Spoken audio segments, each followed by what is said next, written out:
3 Chebukatis, you're going to have 7 Chebukatis. So it means that it's not ready for any talks. You see, they also have now condemned the other 4 commissioners whose term had not even ended. Our situation would be that those 4 commissioners must be reinstated with full benefits. Raila further said that he was not ready to forget and move on from the election malpractices that took place last year. The Azimio leader added that what he was doing was for posterity. We will not forget and move on because the future of this country depends on resolution of this dispute. If this is not done, we will not have a country, and the consequences will be too grave to contemplate. You see, it's not a question of me having done my part for the country. What I'm doing is for posterity. That other time, you remember the country was burning and the international community moved in here. 2017, we did not just move on. What happened, as you remember, we took an oath. So I did not compromise. I did not go into government. My ground was to ensure that reforms were carried out. That's why we formed a bipartisan task force. And these people have been talking about, it is a handshake which is responsible for the messes. I did not even appoint a CAS in the government. If anything else, it is Lumina Ruto who was the deputy president, earning all the perks. And now he comes out and disowns everything that was done by his government and blames it on me.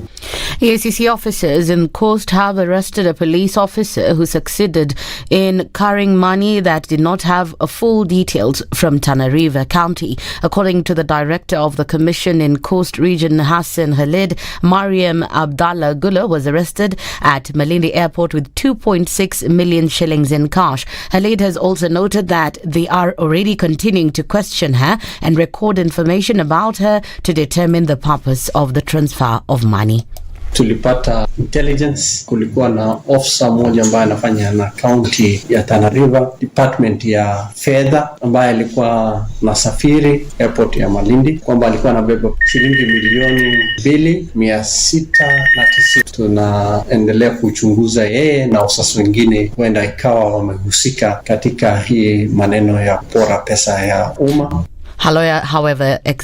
Her lawyer Morris Kilonzo, however, insists that his client was not carrying money that belonged to the government.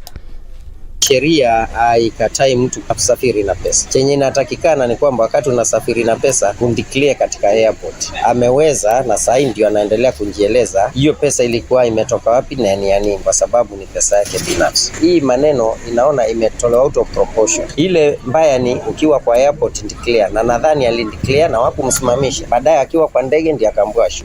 And in the international scene, Bola Tinubu from Nigeria's ruling party has taken a strong lead as results are being declared from Saturday's presidential election amid opposition protests. Tinubu has so far won 36% of the votes. Former Vice President Atiku Abubakar has 29%, while third-party candidate Peter Obi has 25%. This event comes as parties of both Abubakar and Obi have called for the election to be cancelled and a rerun. That's the Newswire. I'm Leah Ubaga.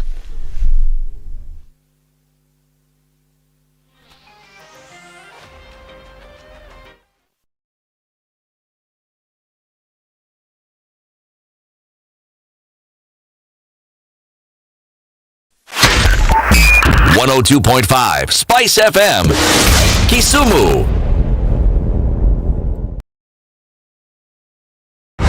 The following takes place from 6 a.m. to 10 a.m. every weekday on SpiceFM. Everybody, welcome to Kenya's biggest conversation. Heri Latifa, Kitmuga, Madam Du, nimesalamia wote sana. Tumepokea salamu, asante sana. Hapa Garissa today the weather is very good, only that baridi inatupeleka mbio sana. Sasa baridi ni degree ngapi hapa? Hata sijui, lakini madam tunakauka sana. If you want to follow the money trail, you've got to think like a thief to be able to catch that thief. A slap from a friend is better than a kiss from an enemy. You remember the kiss of Judas Iscariot? Iscariot. Yes. Is the one that imetuweka kwa hii mashida yote na mataabu kwa sababu of that kiss. Yet the slap of Jesus Christ when he slapped those guys wenye walikuwa wanauza mboga ndani ya kanisa took them to heaven. The Situation Room, Kenya's biggest conversation.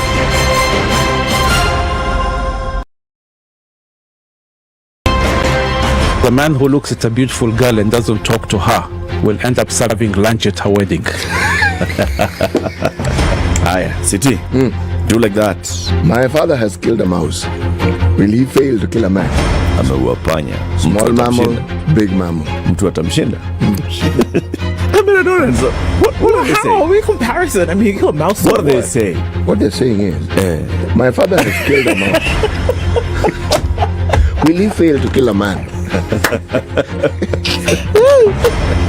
Name, surprise. Someone's name. The name surprised you? No, the name is surprise.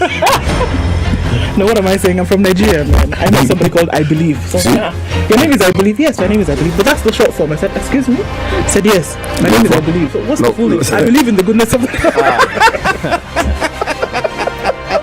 The Situation Room, Kenya's biggest conversation. It's very hot in here. The media has greatly contributed to the moral rot that we experience in this country. I remember a senior politician telling me, point blank, nobody steals in the field, it's stolen in the granary. So my friend, if you are going to win an election, jipange kwa granary. I think we are suffering from Stockholm syndrome. Our violator and abuser is also our redeemer in our mind. The whole political class, the whole political institution is rotten. It is based on ideas that cannot progress our country forward. This is the Situation Room.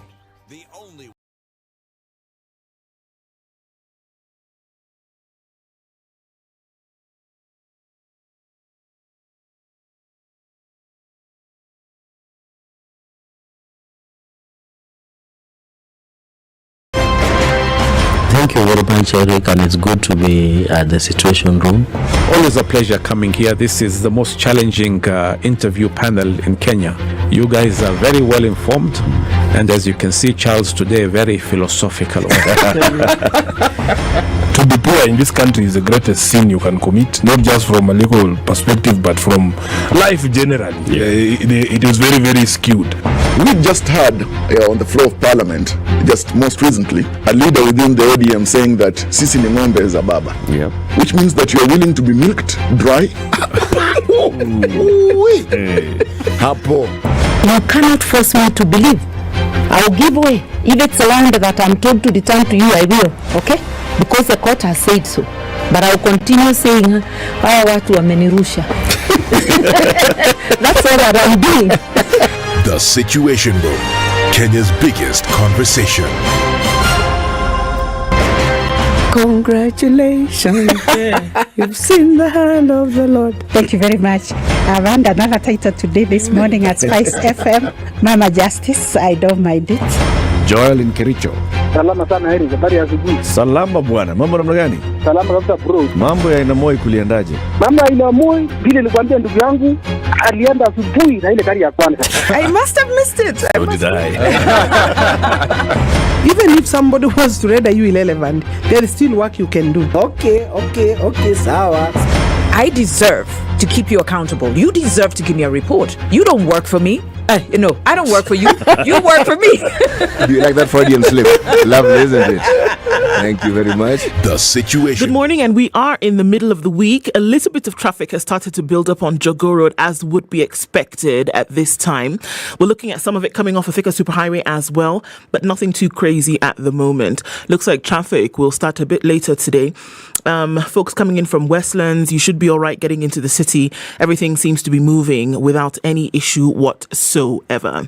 That's for now. Things are likely to change as we get closer to 6:30, so let's keep an eye on that and see what happens.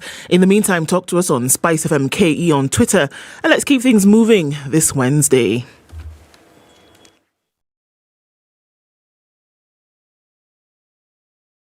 Spice FM. Spice up your life.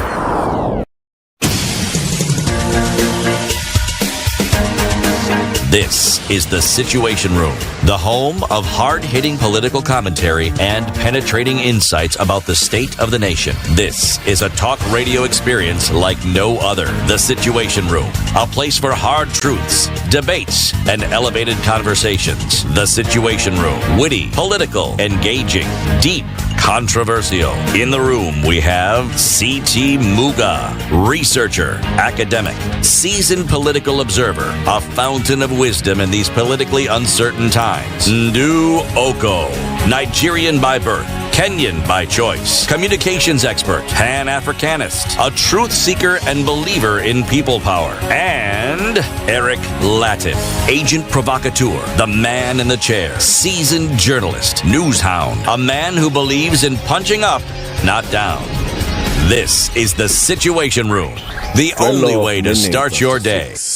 And it is the first day of March 2023. In 15 days, we have the what of March? In 15 days. Have the Ides of March. Hiya. What are those? What are the Ides of March? Are you asking rhetorically or? No, I'm asking for real. It's a thing.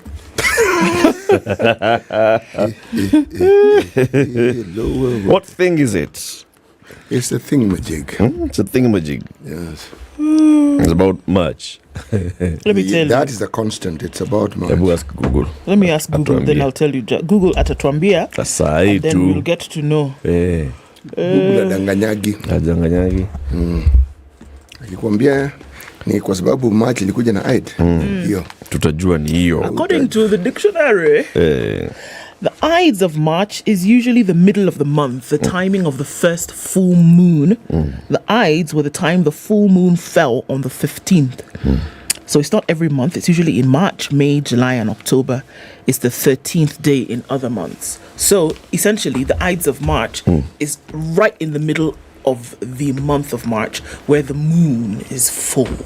And you know things happen when there's a full moon. Okay, so why March?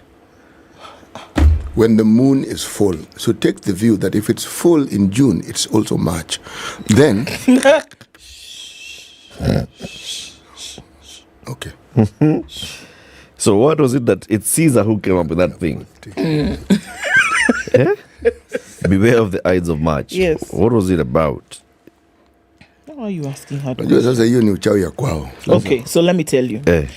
In 44 BC, this is before Christ, the Ides of March simply meant Julius Caesar, who had seized power from the Roman public and made himself a dictator, he was murdered by a group of 60 dagger-wielding senators led by his friends Brutus and Cassius. Two? Brute. Okay? So the question is, what does it actually mean? It's the day Caesar was killed. It was perfectly practical and in no way sinister a meaning to the Romans. Their calendar in connection with the phases of the moon used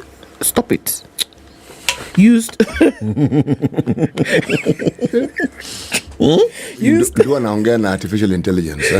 Carry on.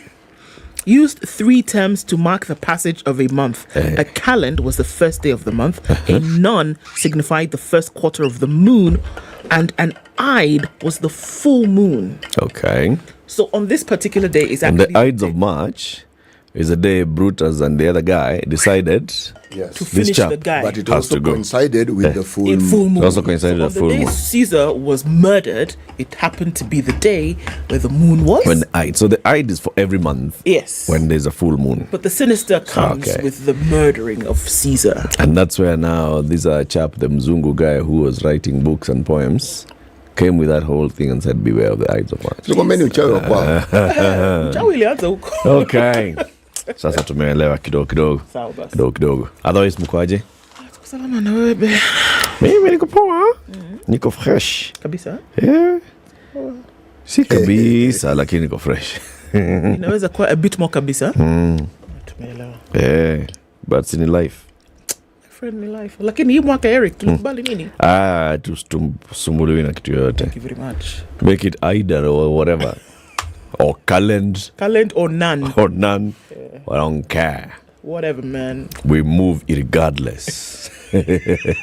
We move. Let me tell you what we'll be discussing today. At 7 a.m., we'll be joined by the very Reverend Canon Dr. Samuel Wainaina, the Provost of the All Saints Cathedral. He will be joining us to talk about Imaneno.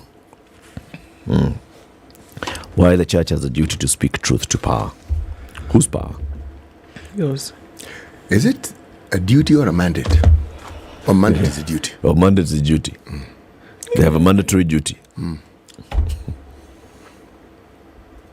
Okay. But he will be here. Yes. And he will mandate the duty for He'll us. mandate the duty. He'll tell us, why must the church speak truth to power? And who speaks truth to the church? We'll ask him. What's that phrase now for who guards the gods? We'll build the cat. Who guards the gods? There's a Latin one for it. Yes. Key whatever. Key custodes. Custodes. Yes. Uliza Google tena hiyo. Who will guard the guardian? Whatever. Yes. At 9 a.m., we will have a lady joining us in the studio. Her name is Edith Kabesime. She's a wildlife campaign manager at Wild Animal Protection. Today, apparently, is World Wildlife Day. Okay?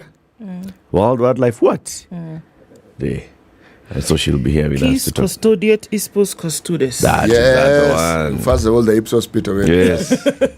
And the Custodes. That one. Yes. Who will?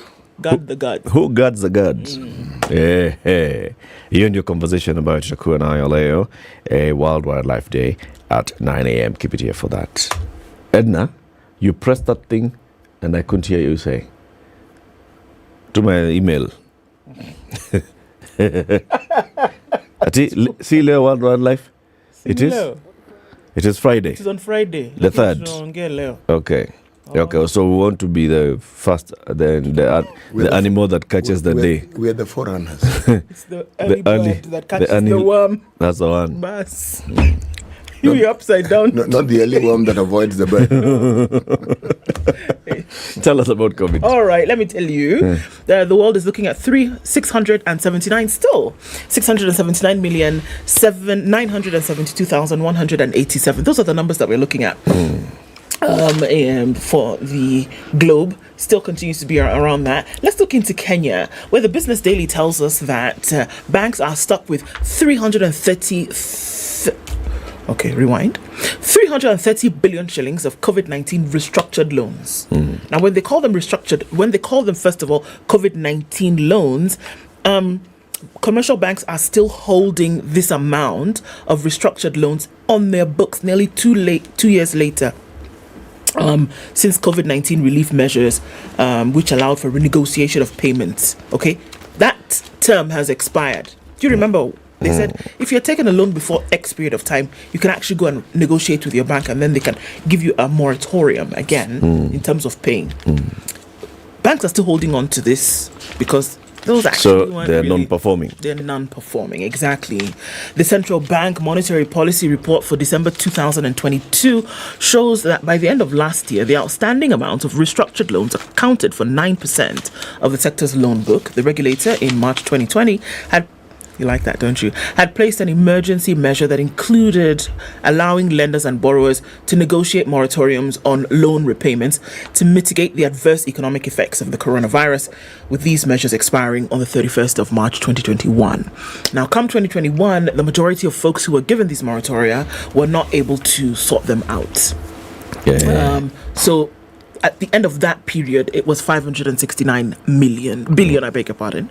But right now, as of today, we're looking at 330 billion still having not been sorted out. So they're trying to figure out how to figure that out because we have not seen that. In as much as we are saying COVID has come to an end, we're not seeing that the adverse effects on the economic situation has actually come to an end. Still dealing with the throes of that. Okay. It's 20 minutes after 6 already. It's the 1st of March. It's Wednesday. Let us know where you're locked in from this morning. We will be doing that thing that we usually do, which is acknowledge your presence, read out your name and where you're tuned in from. Soon after, we take a look at the weather forecast. Good morning. This is the Situation Room, the only way to start your day. This is 00 Direct, woman host, music by women, and only women guests. Everything is so larger than life. You kind of have to have a good understanding of who you are. You could easily lose yourself. We have a global approach in the programs that we put together, meaning that it's not just about refining my business, it's about refining the industry, it's about touching the youth and making sure that in totality, change actually happens. Catch 00 Direct every Saturday from 10 a.m. Only on 94.4 Spice FM, Nairobi. Cloudy conditions in Nairobi this morning at 17, highs of 29. We'll see highs of 29 as well in a partly cloudy Nakuru at 14. It's 15 and clear in Nyeri, highs of 27 and highs of 27 as well in a clear Eldoret at 12. It's partly cloudy at 25 in Mombasa this morning, going to highs of 32 through Wednesday. And we'll see highs of 31 in Malindi, where it's partly cloudy at 26. It's 19 and cloudy in Kisumu, highs of 29. And we'll see highs of 28 in Kakamega, where it's cloudy at 18. 19 and raining this morning in Kampala, highs of 25, and will come down to lows of 18, and we'll see lows of 26 in a partly cloudy Dar es Salaam at 26. It's 14 and mostly clear in Johannesburg, highs of 25, and we'll see highs of 33 in a partly cloudy Lagos at 27. It's 24 and cloudy in Kinshasa. Coming into Wednesday afternoon, we'll see highs of 31. Out in Beijing already Wednesday afternoon, it's sunny at 9, highs of 11 and lows of -2. And still 0 in Paris, highs of 8 and lows of -1. 5 degrees and cloudy in London, highs of 8 and lows of 2. And around things out in New York, where there's a special weather warning for snow, it's Tuesday night, clear however at 2. Coming into Wednesday, we'll see highs of 3 and lows of 0.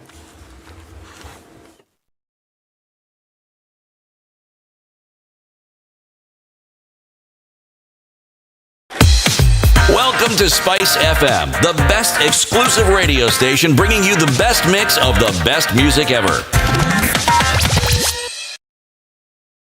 Mature, intelligent talk every morning. Spice up yourself.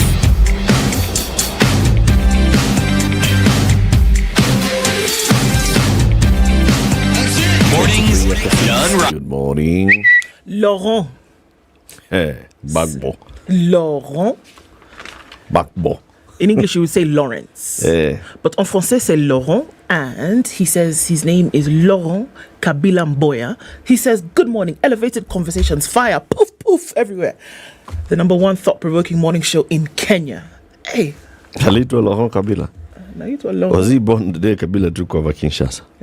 Wow. Well, those are questions. Tell us. So good morning to you. Marigold says, good morning. Eric Nduciti. Finally, we're back to that long month of March, isn't it? I think it's the one that has 5 Wednesdays, 5 Mondays, 5 Fridays, something like that. It's March and July that do that thing. 8 Sundays, yes. Like 8 Sundays, no? Okay. Last year we remained in March for as long as I can remember. Okay. Well, here we are again. Mwendo says, good morning, happy new month. Hey, it is actually the 1st of March. Yes. Good morning, lady and gentlemen, tuned in on Magadi Road. Okay. And Julius Onduso is at the Masai Mara Game Reserve. Really? Good morning, guys. The day has officially begun. Victor Diambo, good morning to you. Good morning, studio. Studio, you've been greeted. Thank you. Good morning.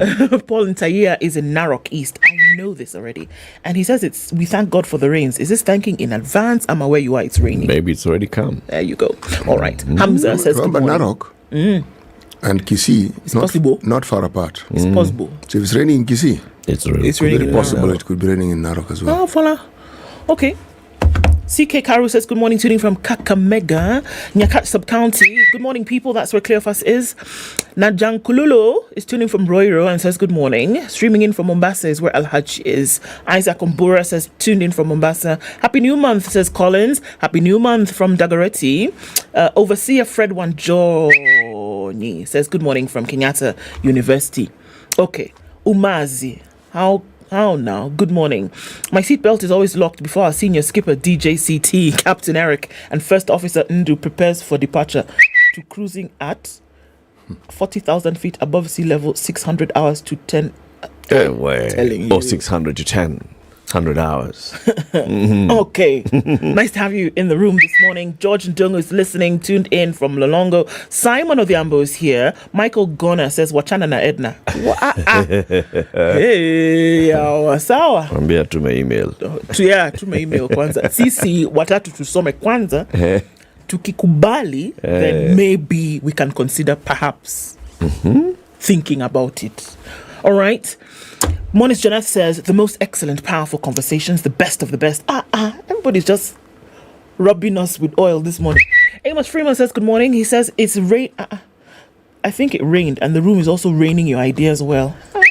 People are speaking English this morning. Jane Dutal says, good morning. She's tuning from the coast.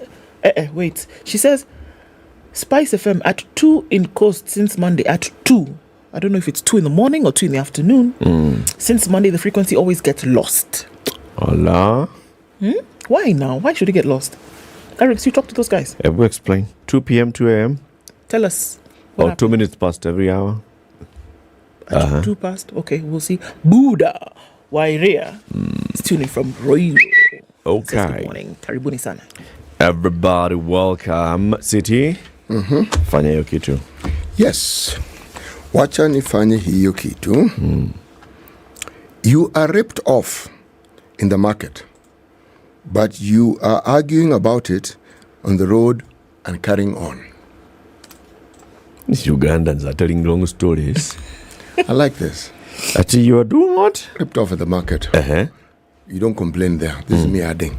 But now on your way home, you're arguing about it and you're walking along. But you've been ripped off. It's and you left the market behind where you were ripped off. Yes, exactly. But you're still going in front and talking. you're really going to town about as though, as you're going and talking, it can solve the problem. As though the road has a solution to your problem. Meanwhile, where you were ripped off is behind it's you. behind you and you're moving further and further away from it.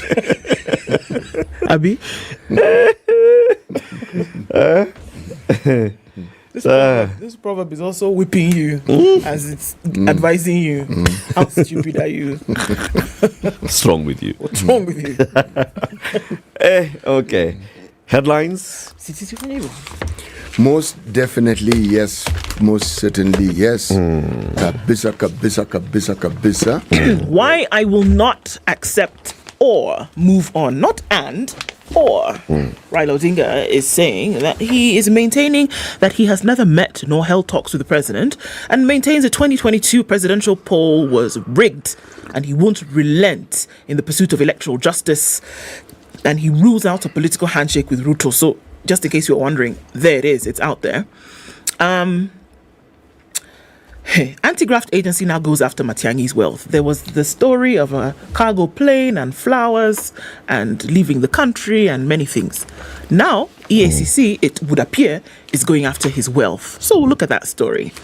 Omo, why there are not enough schools in junior secondary? No. Let's start again. Why there are not enough books in junior secondary? It still is an issue, and we are now going towards the midterm. Midterm is in 2 weeks. And I don't know where we are, but we'll look at that story. There's a crisis, we're told, at Egerton, and they're saying they want to let go of 8 degrees. Is it Egerton? Whoever knows. Egerton, Egerton. Let me ask the simple question. How does it roll on your tongue? I like Egerton. Then it's Egerton. Go with that one. Okay, so we'll tell you the story about Egerton in a bit. And then the taxman strikes on waivers, so that's in the business. Perhaps Eric will let us know about that. On the front page of The Nation poll, Kenya headed in the wrong direction. We saw that Infotrack released some very interesting things yesterday about who the performing CSs are, who the least performing CSs are, and how people feel about which direction the economy is going. So there's a piece of information. Puzzle as Matiang'i goes abroad amid EACC DCI probes. Okay. Job losses at Egerton is another one. So this is a big deal. So there's a Kenya report card that has come out. Lecturers to go as Egerton drops. See, I've even changed already. A minute ago it was Egerton, now it's Egerton. But okay. Lecturers to go as Egerton drops 8 degrees. Just do Egerton, my dear. You Egerton wachana nayo. It doesn't sit at the back of your You mind. don't like it? It's Egerton. Okay. Just Egerton. say the one that comes straight naturally to your head. Egerton. Bas, go with that one. 8 degrees are being dropped. Lecturers are going home. It is not a good thing. People are not happy. So that's what is happening there. Okay. The Business Daily. Remember yesterday we had a story about Kenya Power saying there are people who are doing business in dollars and euros who will be billing them in dollars and euros. EPRA got wind of it. Now the regulator has rejected payment of electricity bills in dollars. Sorry, what?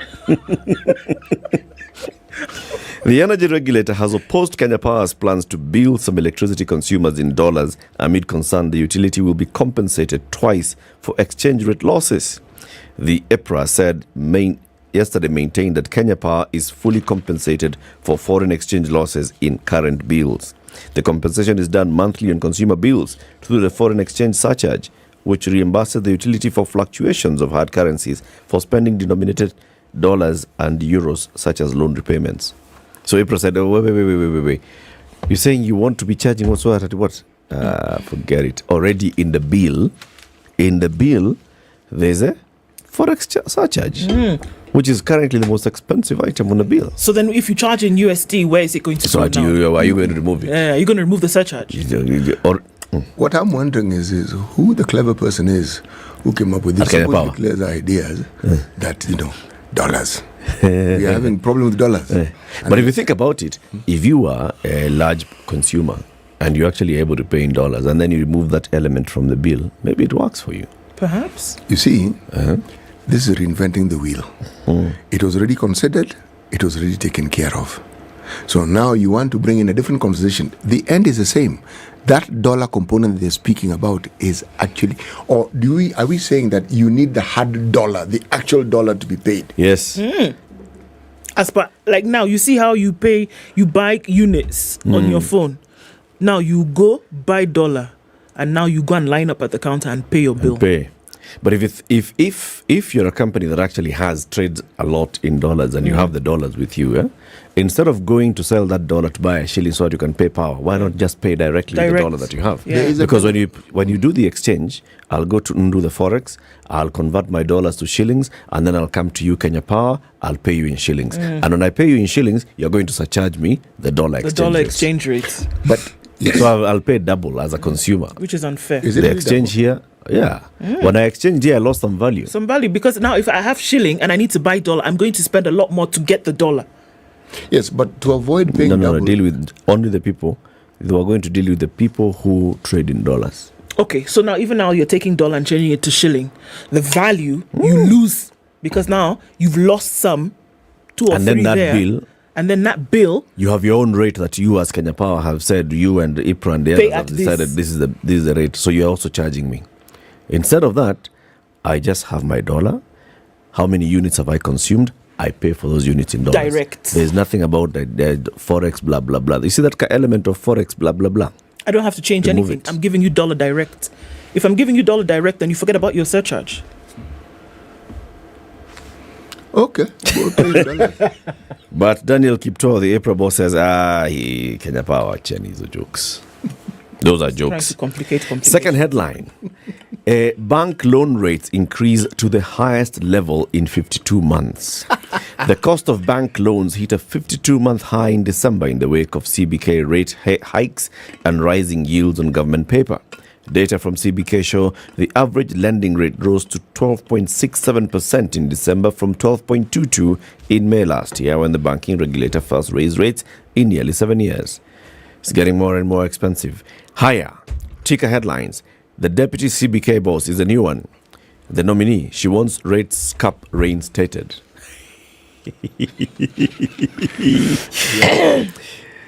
She says MPs should bring back a law capping interest rates to bring down the cost of loans. This is according to the nominee for the post of Deputy Governor of the Central Bank, Susan Jemutai Koech. She says her vision is to put in place a functional and a vibrant interbank forex market. Remember, the Central Bank removed that interbank forex market. Higher. There's a man called Dongo. Paul Waderi Dongo. He is a what? He's a tycoon. Equity Bank is set to auction properties belonging to him according to a newspaper notice by Garam Investments auctioneers. Oh, yeah. Yep. What's on the Star, City? Well, the Star has very many interesting stories. Top right-hand corner. I'm gonna Mike. Green. Top right-hand corner. Yes. Green. Mike Makuskia. Owalo Kindiki Ministries, best performing in Ruto's 100 days. This story is being told on page 10. Kindiki is best performing.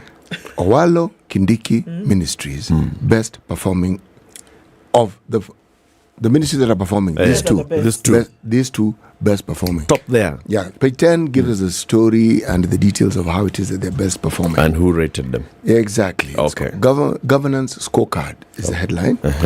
Bang in the middle as usual, before the picture, Ruto to set up giant machine for 2027 race. Big plans, UDA to register at least 15 million members in 2 months. Then there's a huge picture of people running in the streets. I believe this is a demonstration of the protests that were held yesterday. There's no to Chinese, says protesting traders. This story is unfolding and it will get more and more interesting in the coming days. Then on the right-hand side corner, there is a picture of a gentleman who is a former Interior CS, Fred Matiang'i. And the headline is DCI and EACC launched twin assault probe on Matiang'i. Okay? Oh, yeah. Yes.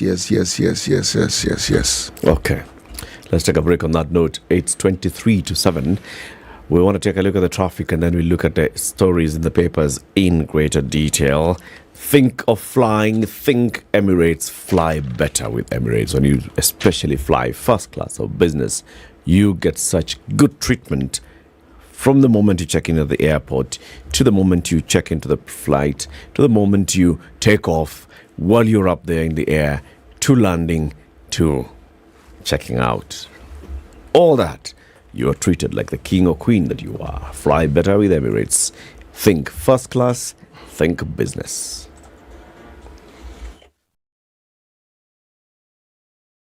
This is the Situation Room, the only way to start your day. 3, 2. Everybody, welcome to Kenya's biggest conversation. Heri Latifa, Muga, Madam Du, nimesalamia wote sana. Tumepokea salamu, asante sana. Hapa Garissa today the weather is very good, only that baridi inatupeleka mbio sana. Baridi ni degree ngapi hapo? Hata sijui lakini madam tunakauka sana. If you want to follow the money trail, you've got to think like a thief to be able to catch that thief. A slap from a friend is better than a kiss from an enemy. You remember the kiss of Judas Iscariot? Iscariot. Yes. Is the one that imetuweka kwa hii mashida yote na mataabu kwa sababu of that kiss. Yet the slap of Jesus Christ when he slapped those guys wenye walikuwa wanauza mboga ndani ya kanisa took them to heaven. The Situation Room, Kenya's biggest conversation. Jogger Road heavy with traffic at a few minutes towards 7 o'clock, and it's also building up on Lusaka a little bit here and there. Not too bad on the Uhuru Highway heading out into the city, but we're looking at it heavy having built up on the Thika Superhighway coming into the city as well as on Kiambu Road. We've got some traffic on Wayaki Way that started early, as well as what's going on James Gishuru. Looks like it's going to be a busy Wednesday, so keep your wits about. Let's see what happens in a short while. Let us know also about stuff that others should know about when using these roads. Talk to us, SpiceFM KE on Twitter. Are you ready? Okay. Spice FM. Mature, intelligent talk every morning. Spice up yourself.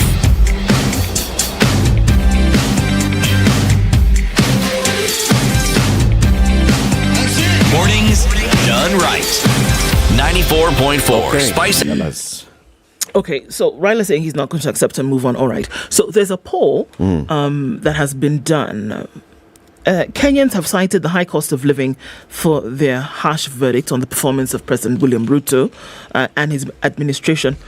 This survey that was conducted from the 21st to the 24th of February, and 22% only of the country only 22% say the country is headed in the right direction, and they're citing the prevailing peace for their views. That, despite everything that has happened, rock the boat and blah, blah, blah, there has been peace. And so they're saying, because of this, we're all right.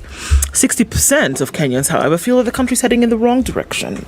The public rates Ruto's cabinet secretaries poorly, with Professor Kithure Kindiki leading with a 27% approval rating. Wait, the leader has 27%? Yes. What? Okay. So there's 6 out of 10 Kenyans feel the country's headed in the wrong direction, and they're blaming all of this on the high cost of living. And that is the thing that is the bone of contention for quite a number of folks, according to this survey.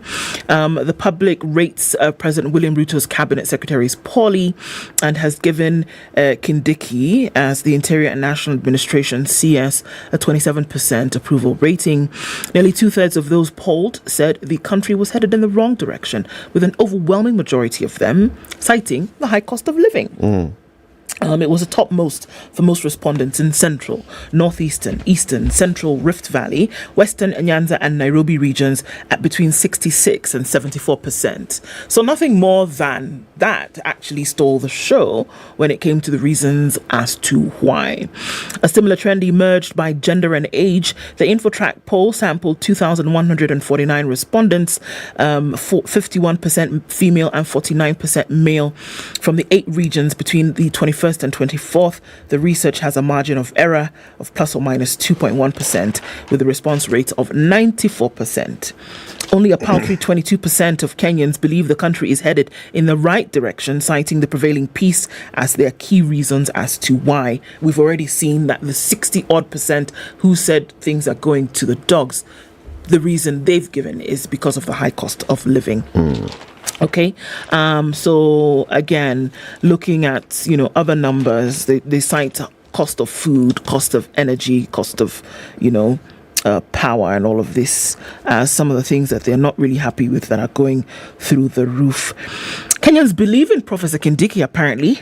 They say he's the best performing cabinet secretary, garnering 27%. He's followed closely by Education's Ezekiel Machogu at 12%, Youth Affairs Ababu Namwamba at 8%, Health Susan Nahumicha at 5%, and Agriculture's Mithuka Linturi at 3%. Interestingly, 21% of Kenyans believe none of the CSs performed well, while 52% believe that ministries have performed poorly in the first 100 days. This is an Infotrack report. Yes, it is. How do we... Okay. What do you judge performance? How do you judge performance? Is it the person who has appeared mostly in the news? I mean, is it... That's something that the Infotrack people could tell us. Eh? I wish they could because tell us. Because when you ask the question... Who do you think has performed well? What makes you say so? It would be nice to know if there was a follow-up question and the reason as to why. Yeah. Because... Is it that I've only seen Kithure Kindiki in the news? Exactly. So therefore he's the top of mind name? In that case, does that make him the best performing or the most memorable? Or the most, exactly. So it would be interesting to know what the follow-up question was. Yes. Let me tell you something that's happening in Parliament, okay? There's something called the Constitution of the Republic of Kenya.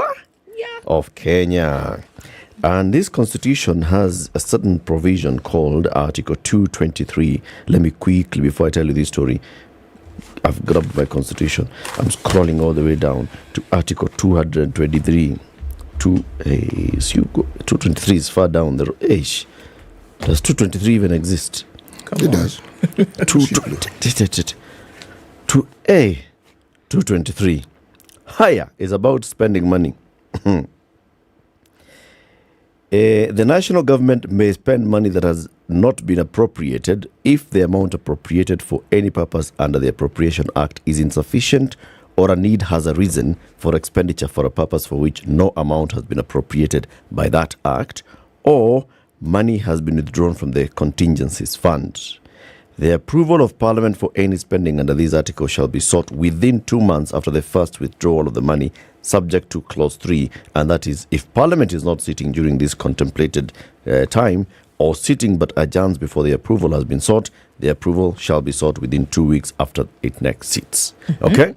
Basically, the National Treasury is allowed by the Constitution, or the national government is allowed by the Constitution, to spend money that had not been appropriated in the budget and then seek approval later. Of course, those cases would have to be emergency cases.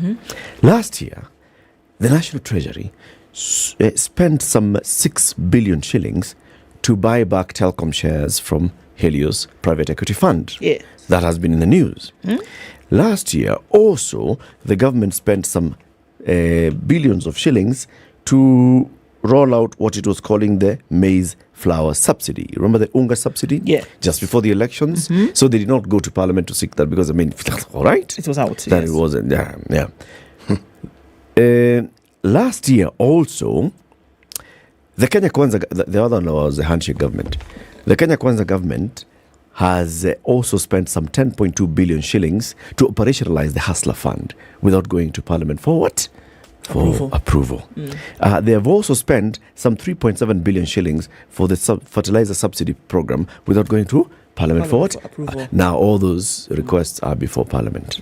Now members of Parliament, led by Dende Nyoro, chairman of the Budget and Appropriations Committee, have said, wait a minute, those Helios payments that you made, there was no emergency. You could have waited. We are not approving. It's already been spent. We are not approving. So now? I don't know what that means. Money don't go now. Yes. And they're saying, in fact, what we should do is Parliament, we should review this Article 223 of the Constitution because it has been abused and it can be abused. Where the Treasury just spends money and then comes and tells, oh, by the way, guys, last week, I went to Mombasa, I spent some money, so just approve. Yeah. I went there it was an emergency. It was an emergency. Approve after I've gone. Just approve. And at that point now, Parliament will approve. Okay? So this is the issue that is before Parliament because they are saying, what is it? Leader of the minority, Opiyo Wandayi, however, differed with the recommendation to review the law. He says the committee should instead have named the state officials who abused Article 223 and also made recommendations on how the government can go about recovering the funds that have been lost. Article 223 of the Constitution is quite explicit. It provides for circumstances where you can spend public funds without the requirement of an approval or from Parliament or appropriations before. The public finance management regulations have even made it clear what it calls is discipline, not further tinkering with the regulations. That's what Opiyo Wandayi is saying. He's saying when you recommend that the payment of these monies be rejected, you should go further and say what you want as Parliament to do. If you want the cause of public loss, if you're the cause of public loss, you can then be compelled to make good that loss. In this case, who are we going to compel to make good that loss? So if you say that we've rejected the money paid to Helios, okay? So what are we saying? Are we saying that the person who paid that money at the National Treasury should then be surcharged? Yeah. If we say that the Hustler Fund, 10 billion shillings, there was no emergency, they could have come to Parliament, what are we saying? Are we saying all that money that came for should all be returned? What are we saying? Yeah, what are we saying actually? You know, if I look at this and I look at part of the headline in the Star where DCI and EACA are launching an assault of the probe on Matiang'i, there's also a story about how it is they're now probing his wealth or the wealth he acquired in the time he was in office. If indeed what we are seeing is this government trying to right what possibly could be wrongs committed by the other government, the previous government, then so be it. It is a good thing.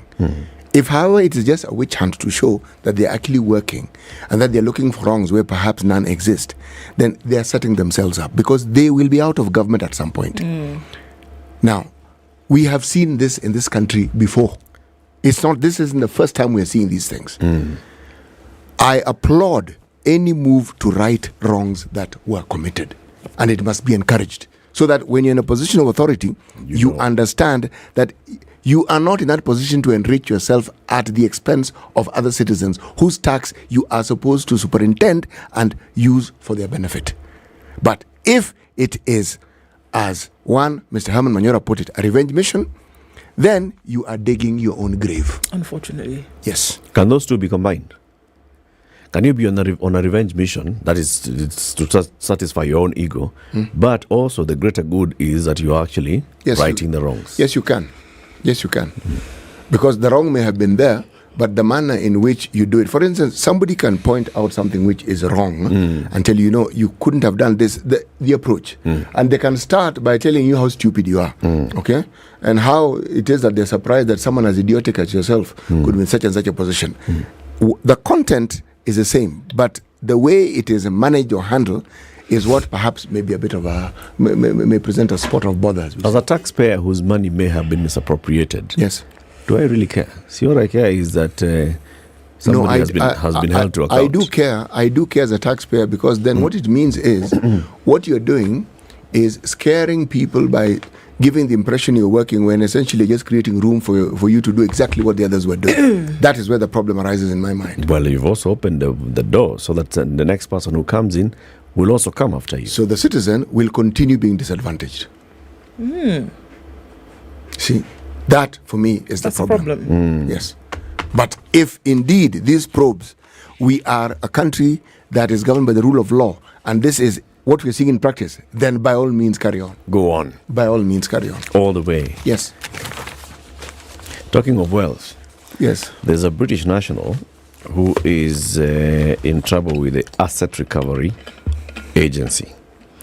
The Asset Recovery Agency, through a suit filed at the court, claims Anton Ryan Cornelius incorporated a company called African Confidence Limited to trade in motorcycle spare parts and seat covers. Okay. For motorcycles. You see the motorcycle? No. You see the seat? The cover. Picky. Yeah, boda. Pang. Please. Excuse me. Yes. Please just start. The Asset Recovery Agency has filed a suit in the High Court claiming that Anton Ryan Cornelius incorporated a company called African Confidence Limited to trade in motorcycle seat covers. But he received 139 million shillings in the company's account within a few months. Seat covers specifically? Specifically seat covers. Okay. Investigations established that transactional activities in the account held by African Confidence Limited at DTB are inconsistent with the nature of its declared business. There is no way a company dealing with motorcycle boda seat covers could make over 100 million shillings in less than a year selling seat covers. They can. There's no way. They can. Now hell of a lot of seat covers. No, they can. It goes into they can. Show us the sales. Yes. The receipts and all. The agency, through lawyer Jennifer Geteri, suspects that Britain is using the company as a conduit of dirty money from outside the country and wants the court to freeze the accounts pending determination of the suit.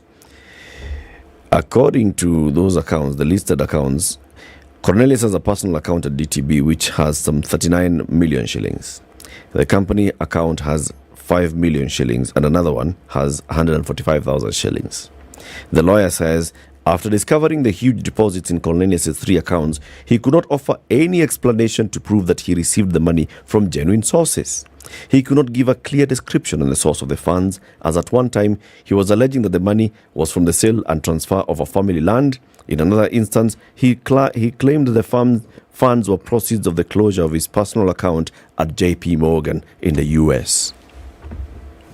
The lawyer told the court investigations have also established that Cornelius is a sole director and shareholder of Josimba Limited, which was incorporated in Seychelles, and that the company has an offshore bank account at Bank One Limited in Mauritius.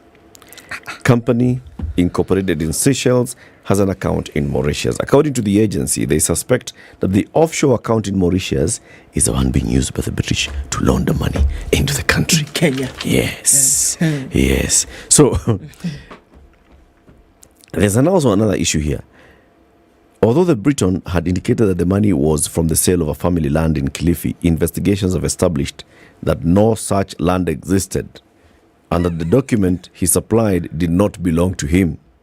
He was not even a party to the purported sale of the land, and when asked further, he changed that narrative, saying that he was only a contact person for the seller, and that money deposited in his account was by the buyer.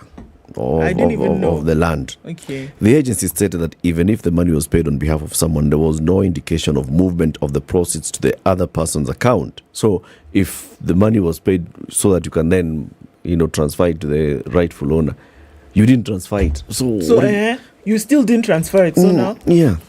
So even now if you didn't know where it came from, as it was supposed to be moving somewhere else, you didn't do it. So, good grief. How many motorcycles do you think there are in Kenya? There are many. Just from here. You see where we are here? There are around 1.4 million. Only. There's a few. Well, I'm telling you. I think there are You million know the motorcycles numbers by in the Syokimau. registration. All right. So what I'm trying to say is, the introduction to the story, when I said it is possible, I was thinking of the number of motorbikes, and I was doing just a little arithmetic, and I'm saying it is possible. But that's assuming that he's the only guy who is selling. That's the thing. and that you come in, and within a year, you've actually captured 100% of the market. Yeah. Actually, no, it doesn't need to be 100% to get that sort of money. Not really if you do the maths. If you're selling spare parts and you're selling... No, you're selling seat covers. Seat covers. It was just seat covers. No, but he registered the company for spare parts. Seat covers. Seat cover city. See, you read parts. Spare parts. Seat covers. Then he got it wrong. Seat covers, you can't win that sort of money. If it's just seat covers, forget it. You might as well talk to a Jacoya so that they can sell some animal parts. It might make more sense. I misheard. Okay. I thought I heard spare parts. No, please. Yes, seat covers. No. That's why I stopped.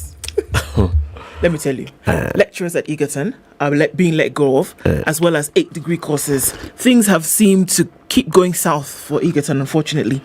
More than 200 employees of cash-strapped Egerton University are staring at job losses after the institution scrapped 8-degree courses yesterday. This was revealed by Vice-Chancellor Isaac Ongubo Kibwage during a meeting at Kilimo Hall at the Njoro campus. Professor Kibwage also announced that the university will declare staff in some departments redundant to cut costs once a criterion to exit them is established. He says, unfortunately, we'll be letting some staff go. Some departments are overstaffed and we will be rationalizing them. This will definitely lead to job redundancy. The 8-degree programs that are being discontinued have not been attracting students at the institution, he said. He said there were efforts to infuse financial stability at the institution while countering risks such as frequent strikes. The university has identified the 8-degree programs which we intend to scrap as part of reorganizing the institution. The programs targeted are Bachelor of Industrial Technology, Bachelor of Technology in Civil Engineering, Bachelor of Science, Soil Environment and Land Use Management, Bachelor of Science in Dairy Technology and Management, Bachelor of Science in Wildlife Management and Enterprise, Bachelor of Science in Integrated Forest Resource Management, Bachelor of Science Dairyland Resources Management, and Bachelor of Science in Applied Aquatic Science. So they've said, we haven't really gotten students coming in Wait. apply for these courses. Wait. No demand. No demand. Fine. The demand bit I get. Are we saying we do not need these professionals, people who are trained in this field in this country? We do, but for them, they've not been able to attract students to come and study under these courses. There's something wrong with them.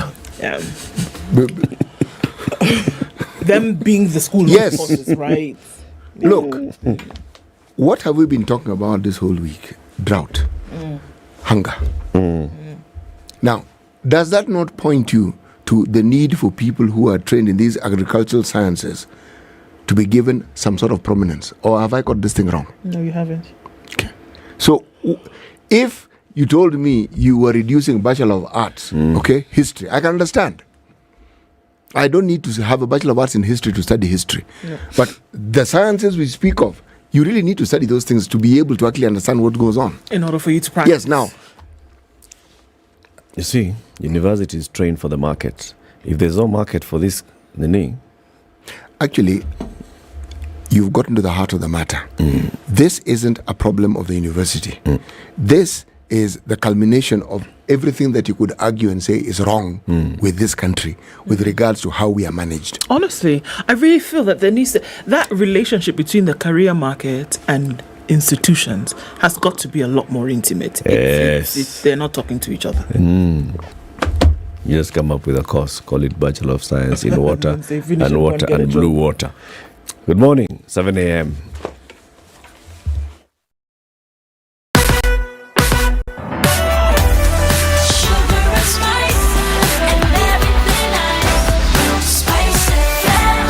up your life.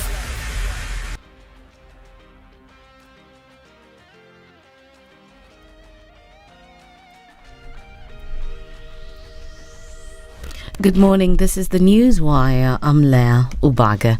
Nigeria's Electoral Commission has declared ruling party candidate Bola Tinubu president-elect after a disputed weekend election at a ceremony that was snubbed by the two main opposition parties. Tinubu's victory extends the ruling All Progressives Congress Party's grip on power in Africa's top oil producer and most populous nation, though he inherits a litany of problems from President Muhammadu Buhari, also of APC. The former governor of commercial hub Lagos polls 8.79 million votes ahead of main opposition challenger Atiku's 6.98 million votes. Peter Obi, an outsider popular with younger voters, garnered 6.1 million votes. Nigerian electoral law says a candidate can win just by getting more votes than their rivals, provided they get 25% of the vote in at least 2/3 of the 36 states and the federal capital, Abuja. Deputy President Rigathi Gachagua is today expected to lead a meeting of small businessmen here in Nairobi to listen to their complaints. The meeting comes following rumours that Chinese businessmen have interfered in the country's market and caused unfair competition. This comes barely a day after traders from Nyamakima, Kamkunji, Gikomba and River Road markets held protests in order to pressurise the government to intervene in matters affecting them. They further pleaded with the government to permanently shut down the China Square building, which was affecting their businesses. Ile vita tunapigana sio yetu, ni ya wanabiashara wote, na eventually itashika kila Mkenya. Siku moja hao watu wa habari mnaona hapa watakuwa ni wa China wanafanya hii kazi. Siku moja haya.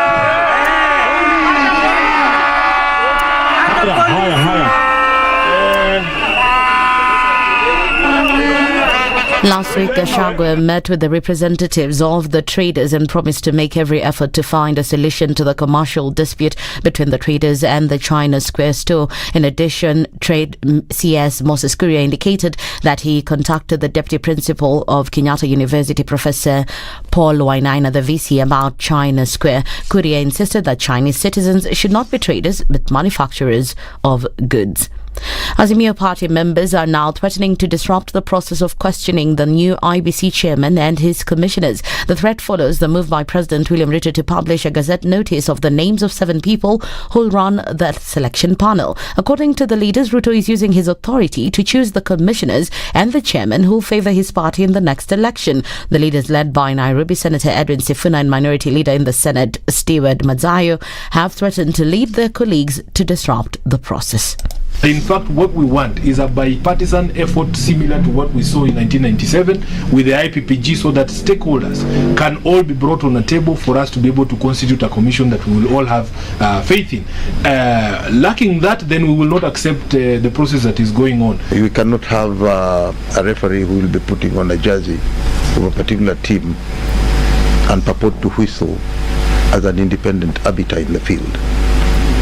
It is wrong, and it's totally unfair and uncalled for this country. However, the Kenya Kwanza wing has ignored the rumours of Azimio and said that the party was given time to choose the people who will represent them in the panel. The members of the panel are Bethwell Sugut, Novins Atieno, Charity Kisotu, Evans Misati, Benson Gugi, Nelson Makanda and Fatuma Saman. They're not genuine. This is their usual way of doing things, where today they claim we don't feel like doing this. After the opportunity has passed, then they come back to you and say, no, we felt that we needed to be consulted. The room for extra constitutional conversations in the form of BBI and all these conversations at the minority side is used to long closed.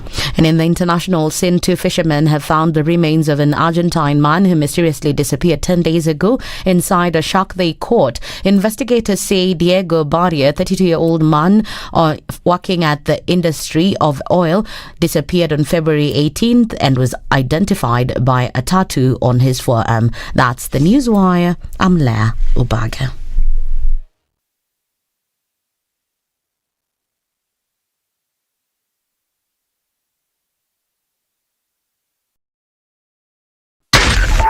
SpiceFM, Nakuru. Well, there's traffic building up in certain parts of the city this morning. We're looking at it heavy coming off Jogoo Road, going towards Landis. Actually, coming in this other direction of Lusaka Road, connecting with the interchange just at the southern bypass there. There's some traffic and it looks like it's going to continue for some time. James Gishoro, very busy, and we're looking at the Thika Superhighway. Traffic has built up significantly way past the Garden City Mall junction. It's coming in heavy from Kiambu County, and we're also looking at Kiambu Road itself, coming off of the northern bypass and then coming in from that place that Eric likes to visit, Fedegwa. Okay, we're also looking at traffic on Limuru Road. It still continues. It's heavy. Then also coming off from Gong Road, a little bit of it at Naivasha Road, at that junction there. So it's going to be a busy Wednesday. We can see it already.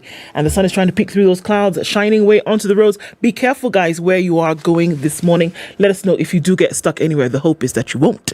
You'll talk to us on SpiceFM KE on Twitter.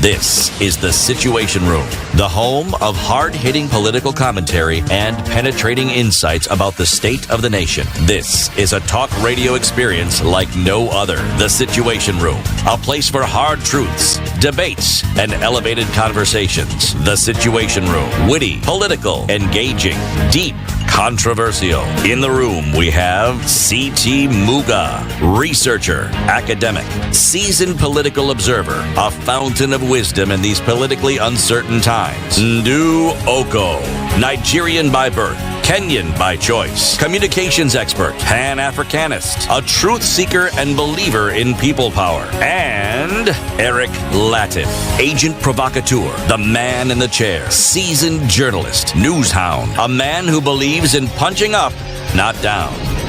This is the Situation Room, the only way to start your day. Second hour of the Situation Room. Happy Wednesday. Happy March. It's the first day of a new month, and already imagine we are into the final month of the first quarter of this year. Like that. Make sure you remember. Quarter 3 of the financial year, and like that, Merry Christmas, we Eric. move. We start, right? Yeah. Ay. I mean,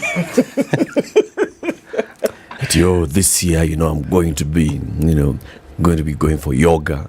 I'll be running more. how's that going? This year, you wait. We have a guest joining us in the show for this hour, the very Reverend Canon Dr. Samuel Wainaina, Provost of the All Saints Cathedral. Good morning, Provost. Good morning, Eric. Good to have you on the show. Happy New Year. Oh, imagine. Yes. Oh, in March. As long as we haven't seen you this year. All right. The year is new. Okay. It's very Kenyan. That's very Kenyan. Happy New Year. Very good. Good. The man called C.T. Muga has the day's proverb. This week's proverbs are from Uganda. Today's proverb is a story and an admonition. Yes. You are ripped off in the market, but you're arguing about it on the road and carrying on. You're ripped off in the market. You leave the marketplace, you're walking away from the market. Where the ripping happened. Where the ripping took place. And you are busy arguing and talking and really ranting about the ripping off at the market as you keep moving further and further away from it. Yes.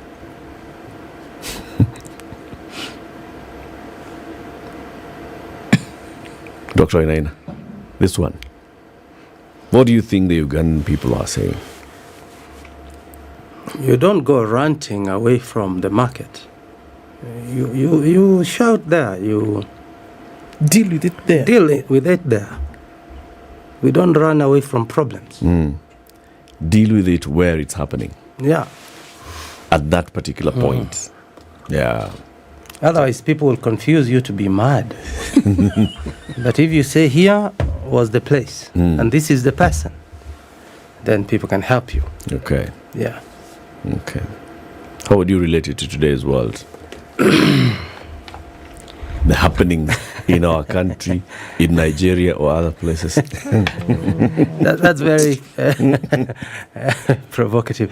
But that can happen in the political circles, religious circles. Look at what is happening now with some business on Thika Road and all these things. Yeah, you wonder why is the government playing politics with such matters. Yet they knew. They give licenses. Yeah, so the owners should ask, what's the problem? The people who give trade licenses, who register companies and all, cannot now turn back and say, no, Kenyans and can't when sell people these import, they pay taxes. Yeah, so mention the person who raped you there. Yes. And deal with it at and that deal point. with it. Deal with that person there. Yes. Okay. I hope the message is home. It's contextual. You are here because we want to discuss why the church has a duty to speak truth to power. And when we were talking about this earlier, City asked, duty or mandate? Well, those are semantics.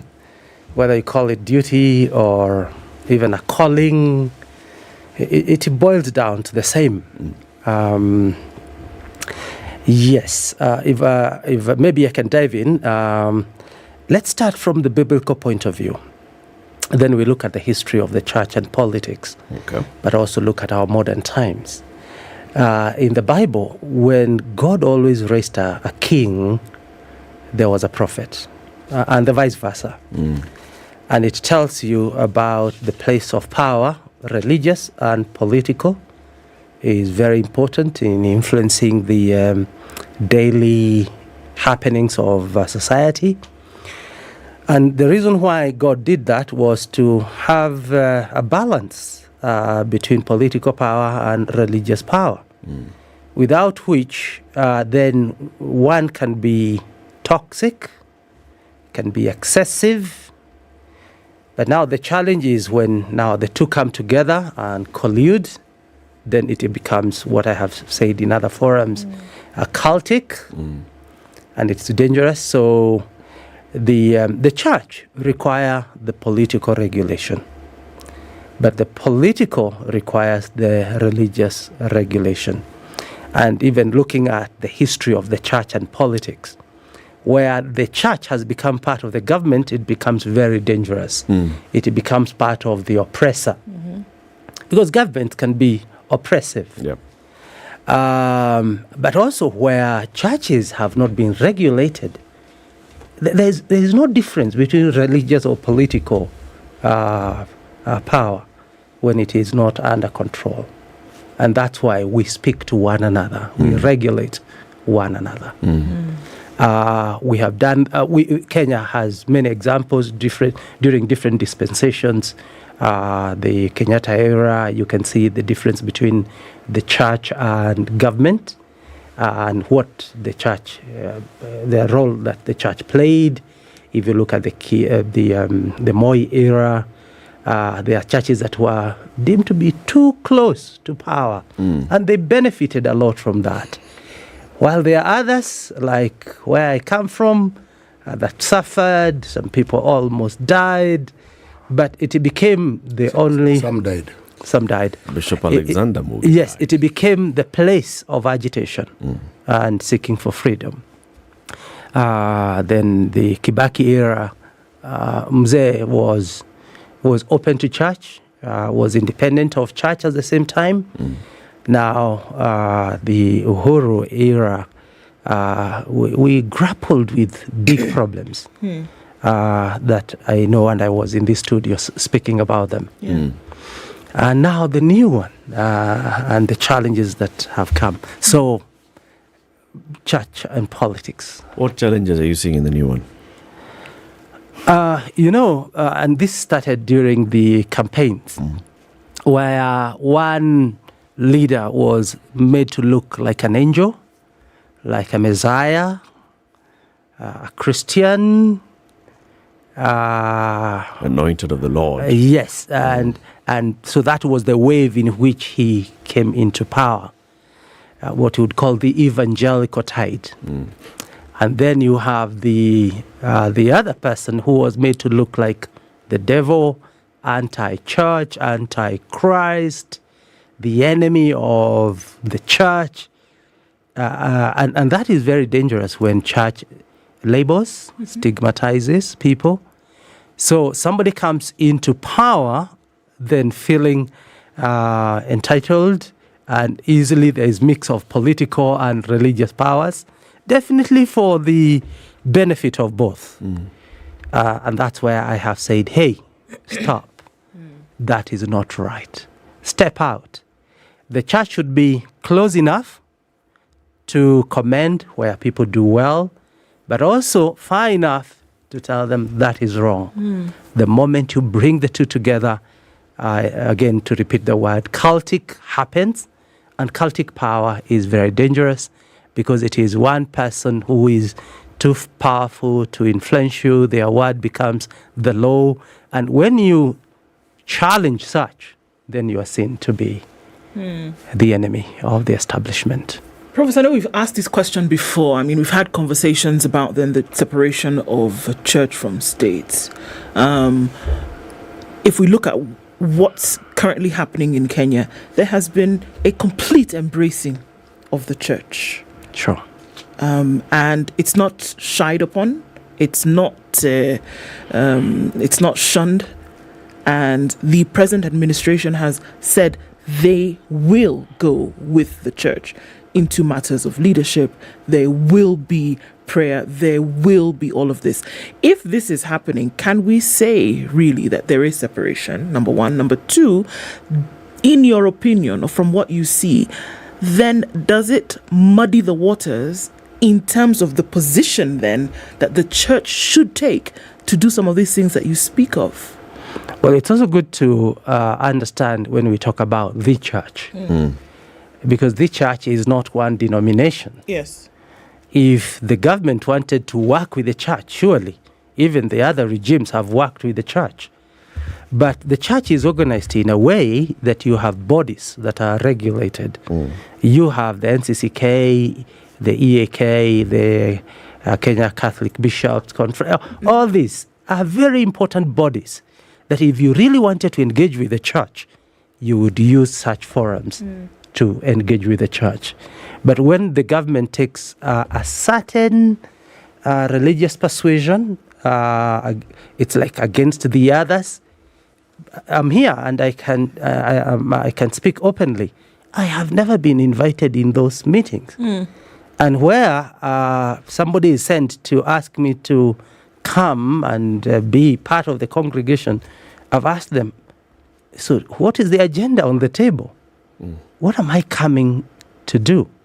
I represent a church, and a significant church for that matter in the city. So you can't just tell me to come and attend a service.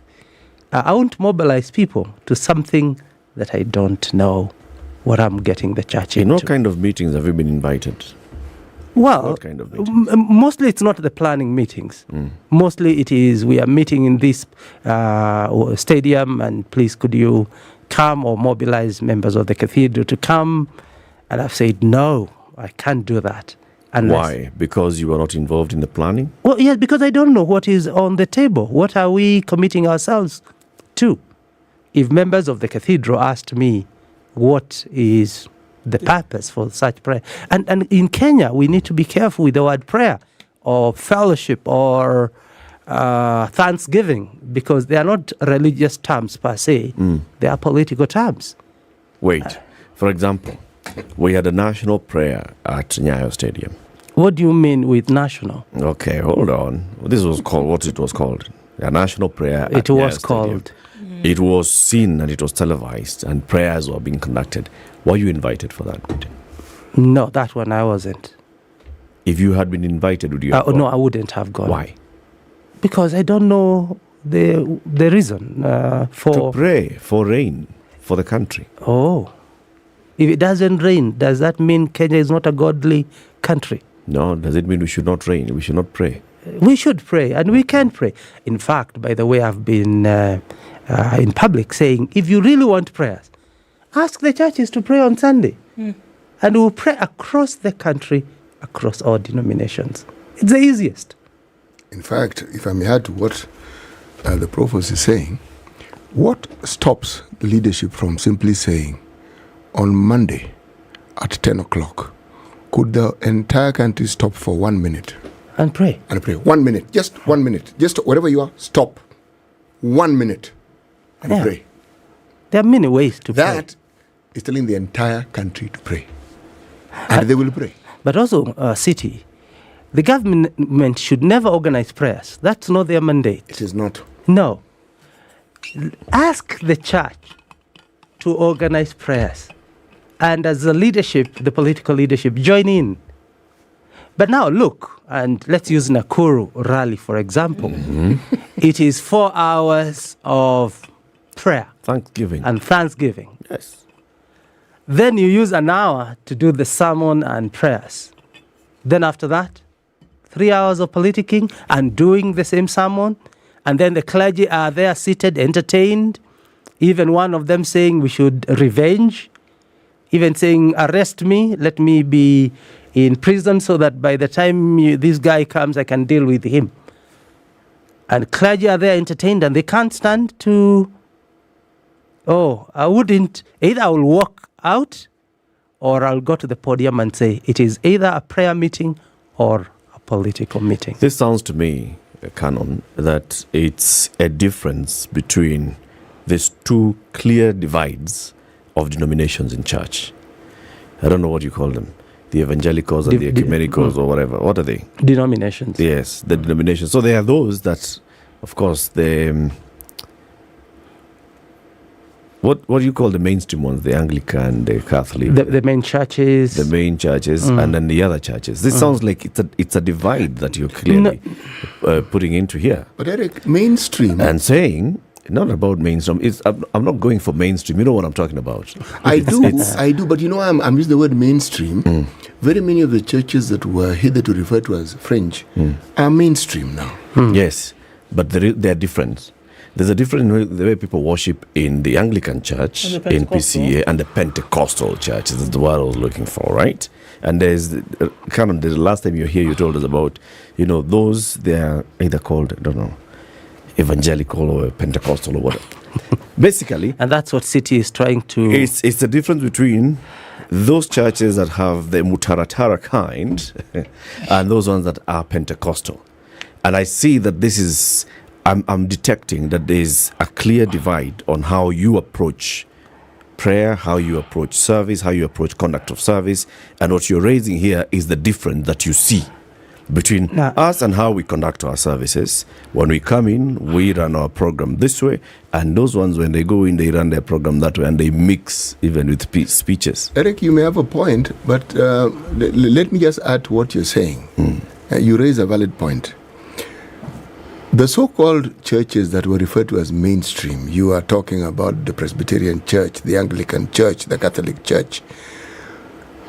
The church isn't the bishop, the church isn't the provost, the church isn't the priest who's standing before you. It's a setup with serious checks and balances. The churches that you speak of, which are evangelical, the bishops are everything. They are more or less the church. What they say tends to go. See, the check and balance. You belong to the other side. Oh no. You don't see the order in those churches. Actually, there is order, but it is there for everyone to see that the people who lead those churches are everything. They literally are everything. You may have deacons, you may have elders, but believe me, what they say is what goes. But Latif, so that we don't lose the point. Yes. The way people worship will always be diverse. Whether you go free, whether you use a prayer book, whatever.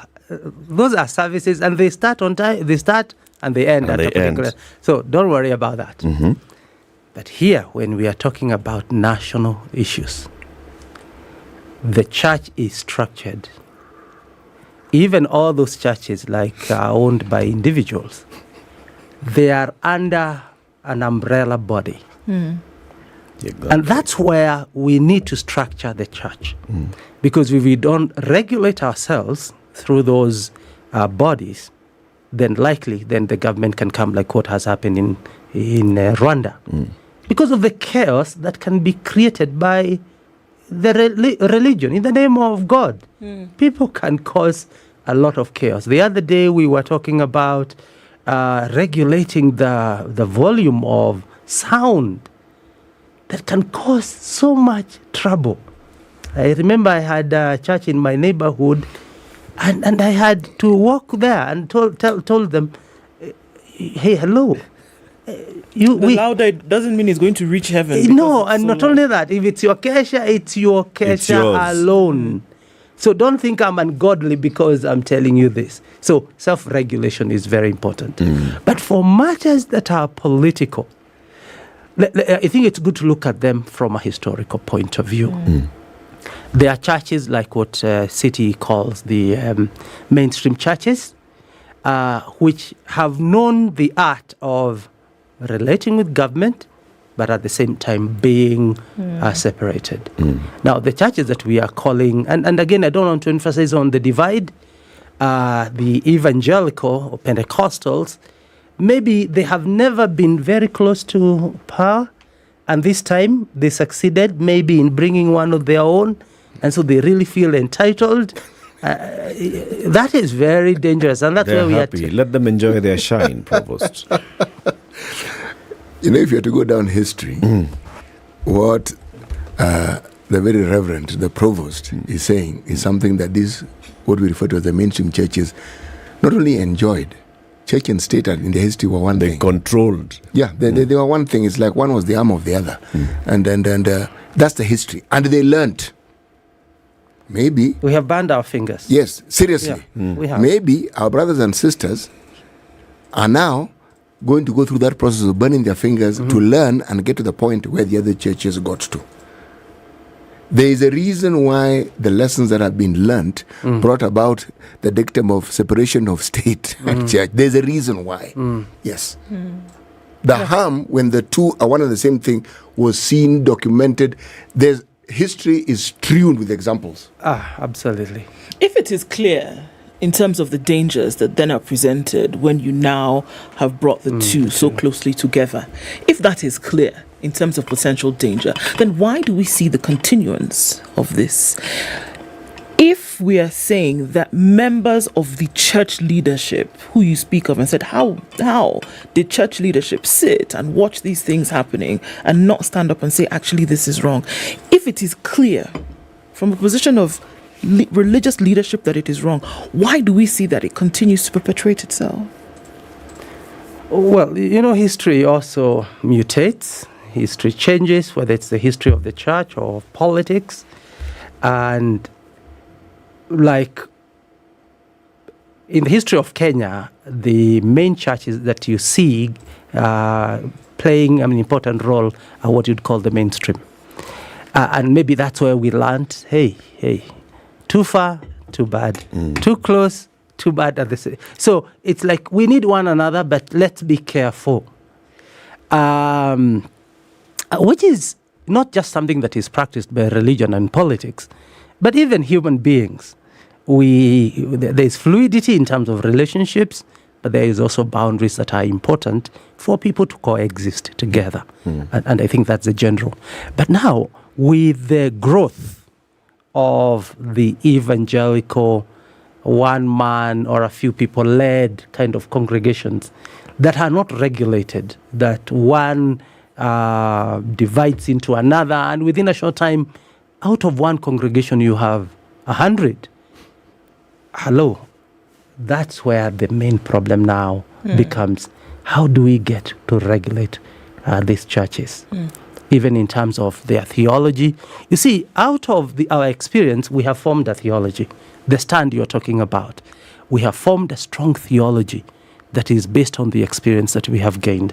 And we have said, as mainstream churches, hey, be careful on this. But anyway, Kenya is a free nation. If people want to associate with the powers that are there, we let them enjoy the shine, but some of us will say no. At what cost? What cost of what? Of enjoying the shine? No, at what cost to the people who follow this faith that we refer to as Christianity? At what cost to the lives of Kenyans who rely on the churches to be that buffer between them and wrongs that the state commits? Because the state's tend to. That's why there's a check. They're inclined to. Yes, they're inclined to. Power does strange things to people. Yeah. So there has to be that check and balance. Now, when you collude, then it means you've abrogated duty. And when you abrogate duty, there are consequences. Now, those consequences are the sufferings that we speak about. And but who are the beneficiaries of this trade between the church and the political leadership? Which commodity are they trading on? It is the members. And so you tend to see pastors who are very rich and very powerful, very close to the political powers, but their members are very poor and they have no voice. The church should actually call out on the government because there is tendency to be corrupted. But it's unfortunate when that same corruption now is in the church leadership. It becomes very dangerous. And that's, and I've argued elsewhere that doesn't encourage growth of Christianity. Actually, many people become disillusioned about faith. But also, poverty. Kenyans cannot receive good services because of politicians can do without any question. I was somewhere last week and I stood and I spoke on this subject that we are talking about today. And I could tell the church leadership there was very unhappy about me. Why? Not the political leadership, but the congregation were clapping. And I realized, the congregation have known the truth, that these religious leaders are not there to help them. They are there to benefit. And unfortunately, a lot of money has exchanged hands between the political leadership and religious leadership. And that's why, unfortunately, we can't be able to speak. Eric, are we going on to a break? Let's take that break. It's 28 minutes to 8. The very Reverend Canon Dr. Sami Wainaina is the Provost of the All Saints Cathedral. He's our guest this morning. We are talking about the church and its duty to speak truth to power and its place in the society. City, take a break. I am taking a break. I'm taking a deep breath. Good. Yes. Provost, you've flown Emirates, I'm sure. Yeah. So Emirates wants you to remember that the next time you think of flying, think flying business, think flying first class when you can afford it, because you get the best treatment in business and first class. You get the best treatment as you check in, the check-in lounges, as you get onto the flight. On board the flight, you get the flat beds, right? You can sleep all the way. You're in your own suite when you're in the first class. You get to mingle and interact with people. You can even preach and convert one or two souls up there in the sky, 40,000 feet above sea level. You get to actually interact with people, and it's so comfortable, you don't even notice that you're flying, or you're 14 hours into a flight. And when you land, you get into the lounge. Do you want me to comment on that? Really? On what? On whether you can preach up there? Converting souls nearer to heaven. I tell them, just here. You're too far. Take advantage of this opportunity. We are closed. Before we land. Before we go back down. Let's take a break. We'll be back shortly. Good morning. This is the Situation Room, the only way to start your day. The world needs tolerance and inclusion more than ever. That's why we at GALC Plus, as the national umbrella body for 18 LGBTQ plus led organizations, build alliances through support of human rights and a comprehensive framework for the response, prevention and management of sexual and gender-based violence in the LGBTQ plus community. We encourage our community and allies to reach out for assistance or report incidents through email at info@galc.org or call us on 020-242-6060. We also encourage our allies to use their voices and speak against prejudice and hate. Everyone deserves to be treated with dignity. Join us to break the cycle through #BreakTheCycleOfViolence on Twitter. Celebrate the month of love with amazing deals from Cold Stone Creamery. Enjoy 2 Love It cups at only 600 shillings, or grab your friends and get 2 Gotta Have It cups and a cake slice for 1,000 shillings only. You can also enjoy our Solo Love offer of a Gotta Have It cup at only 450 shillings. Cold Stone Creamery, making everybody's day just a little sweeter. Fly Emirates first and business class and look forward to a journey that's as incredible as your destination. Start your holiday with delicious fine dining, impeccable service, and comfort that's out of this world. Sip drinks in our A380 onboard lounge on flights from Dubai and beyond. Watch a movie and drift into a restful sleep in flatbed seats. Treat yourself to Emirates first and business class. Fly Emirates. 17, it's 15 and sunny in Nakuru. 13, sunny in Nyeri, highs of 27. And we'll see highs of 26 in a sunny Eldoret. It's sunny at 26 in Mombasa, highs of 32. And we'll go to highs of 31 in Malindi at 26. It's 20 and partly sunny in Kisumu. We'll see highs of 29 and highs of 29 as well in a mostly sunny Kakamega. 20 and cloudy in Kampala, highs of 25, and we'll see highs of 31 in Dar es Salaam, where it's sunny at 26. It's 16 and sunny in Johannesburg, highs of 25, and it'll go to highs of 33 in a cloudy Lagos at 27. It's 24 and cloudy in Kinshasa, highs of 30 down to lows of 24. Mature, intelligent talk every morning. Done right. 94.4 Spice FM, Nairobi.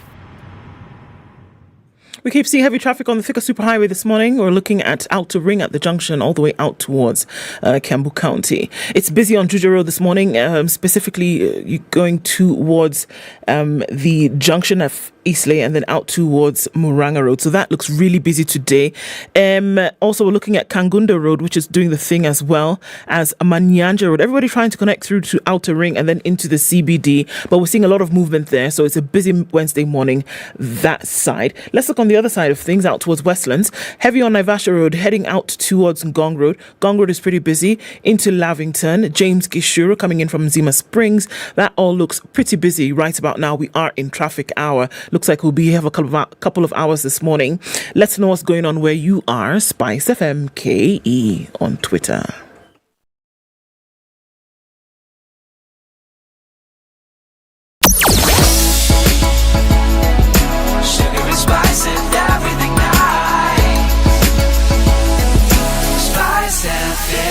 Spice up your life. Mature, intelligent talk every morning. Spice up yourself.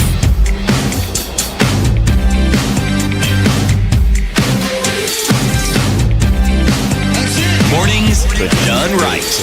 Continues with our guest, the very Reverend Canon Dr. Sami Wainaina, Provost of the All Saints Cathedral. The church speaking truth to power. City, you wanted to say something before we took the break. What I wanted to say was, when you talk about religion, the other religious groupings in this country that is significant in terms of numbers are the Muslims.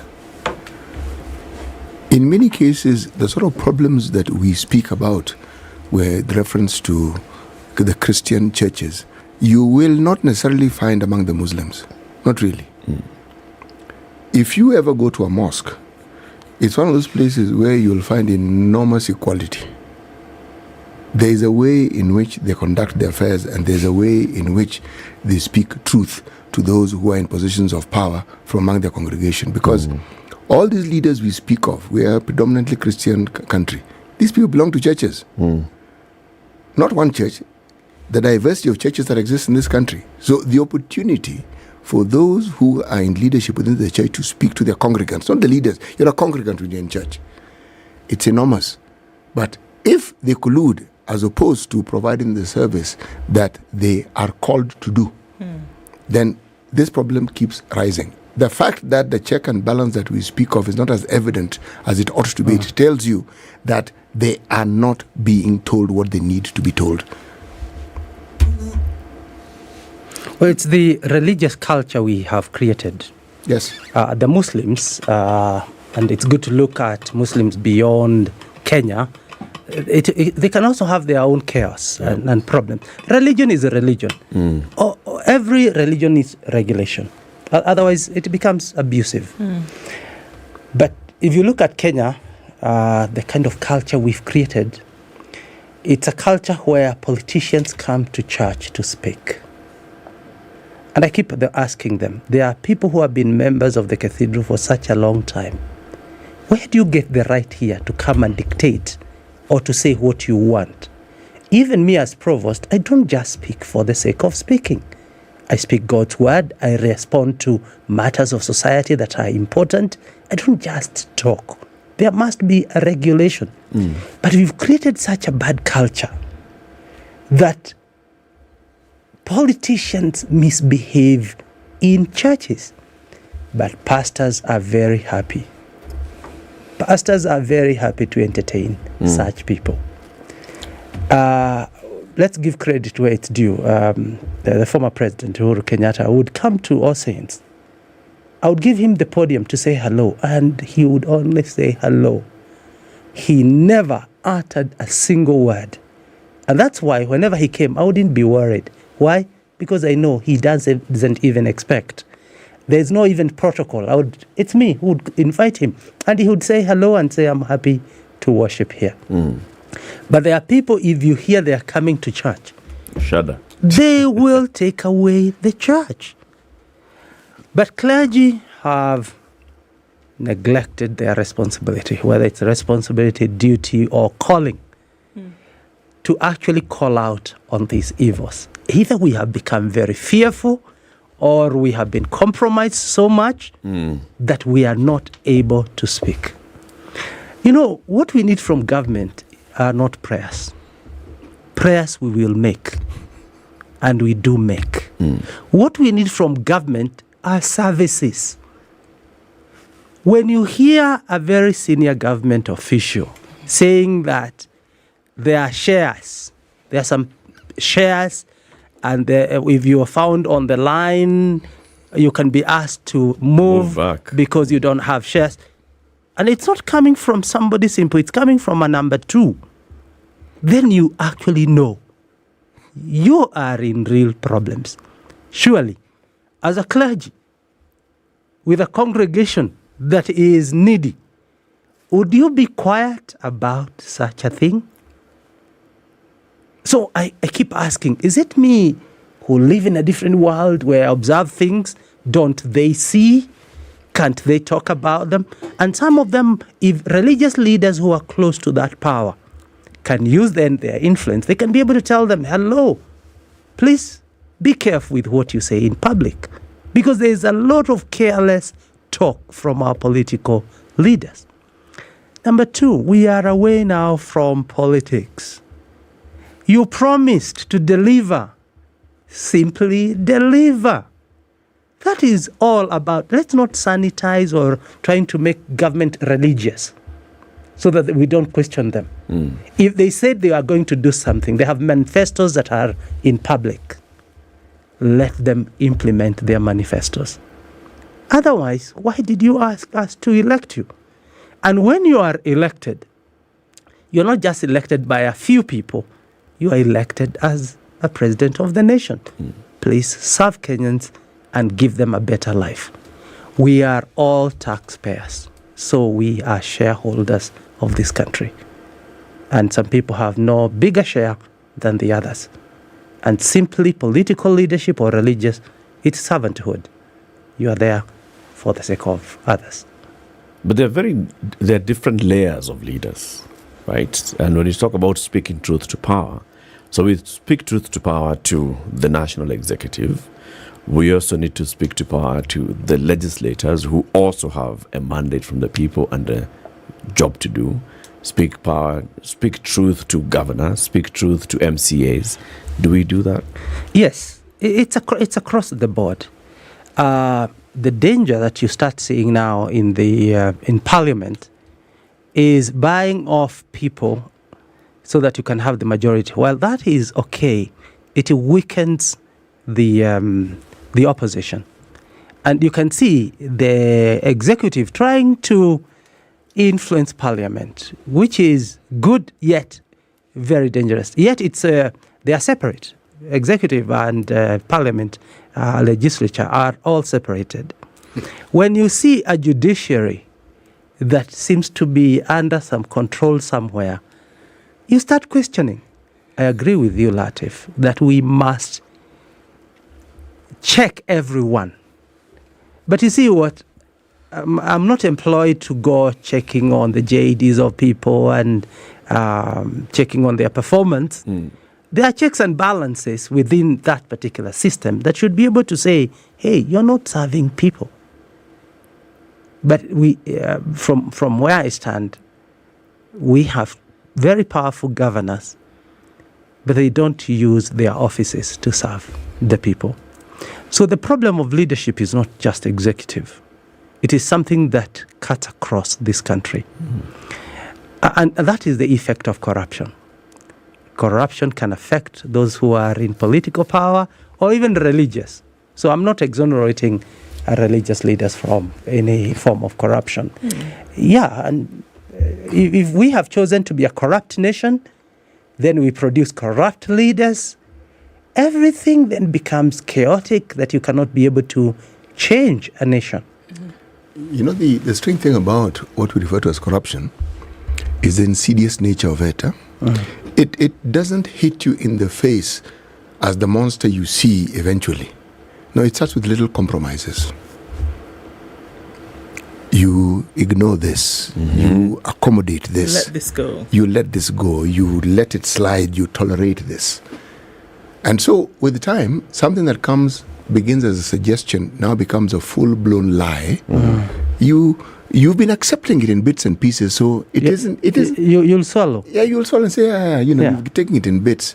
And even when the very rights that you have are being abrogated, because you've been compromising, you don't actually see it as something big. And yet, the effects are already beginning to take place because you are in a position where you've been fully compromised. And the strange thing is you don't even know you've been compromised because you now accept and believe.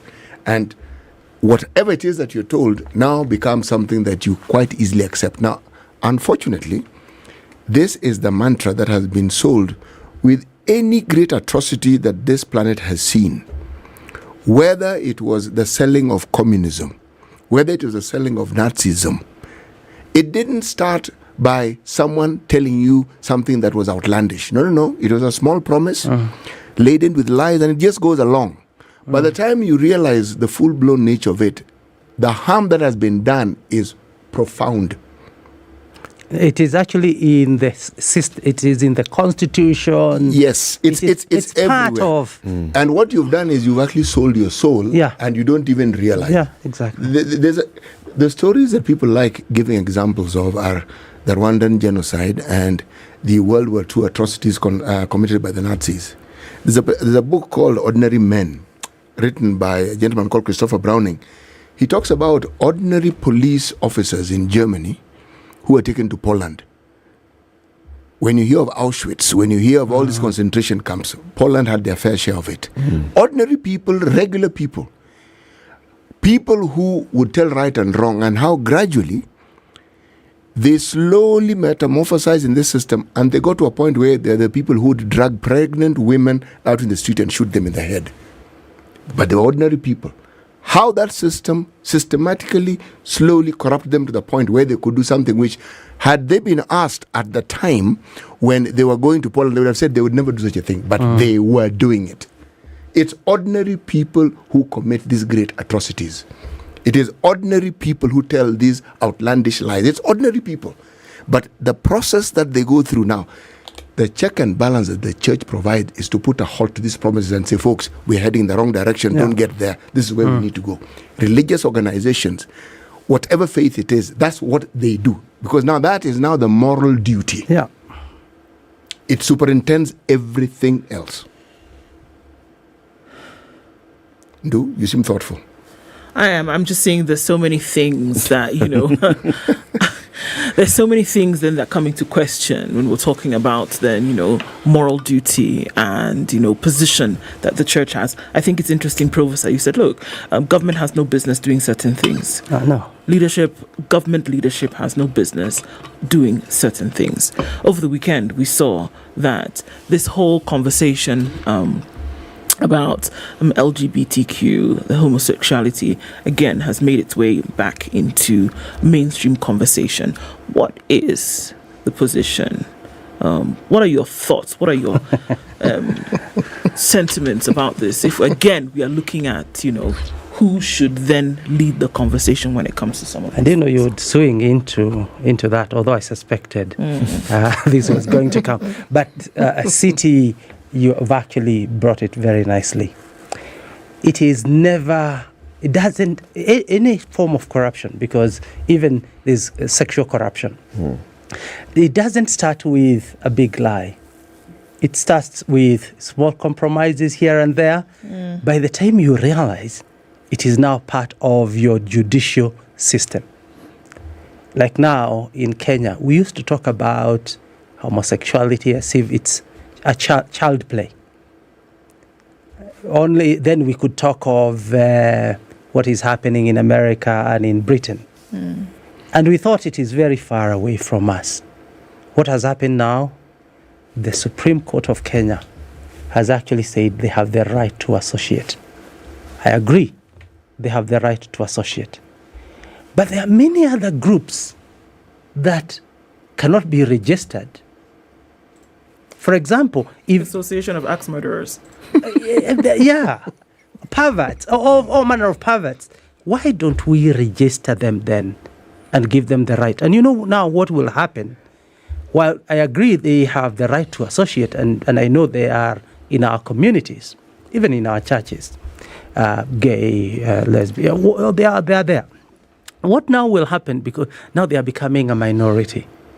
And very soon you'll hear them pushing for recognition in Parliament and other constitutional bodies. It will become slowly.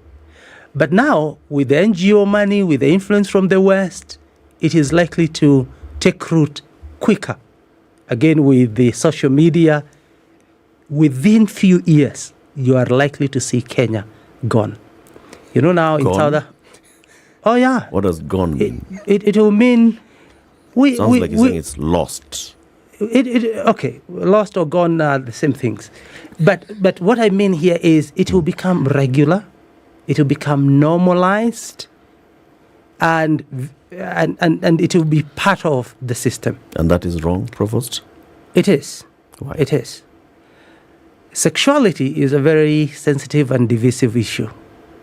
And I know if we start talking about it here, we will not finish because all of us have our own views. But if you want me to talk from a religious point of view, it is true all human beings are created in the image of God. Gay, heterosexual, or bisexual, all of us are created in the image of God.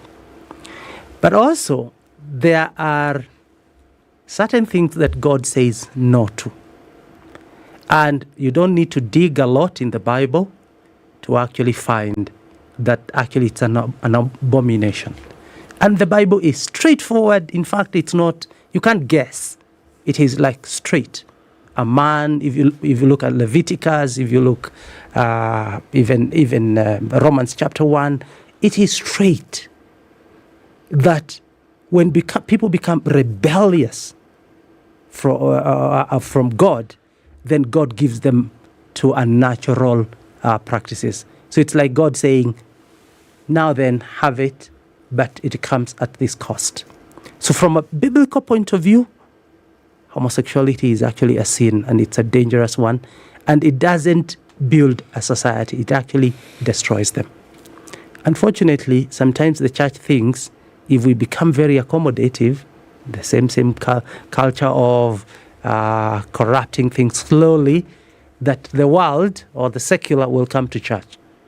What has happened in the developed nations where the church compromised, they lost even the secular. They can't come. Why? There is no difference between church and the secular world. And so now what happened in Kenya last week was actually very dangerous. But I want to believe that the power of the Constitution is actually given to the Kenyans.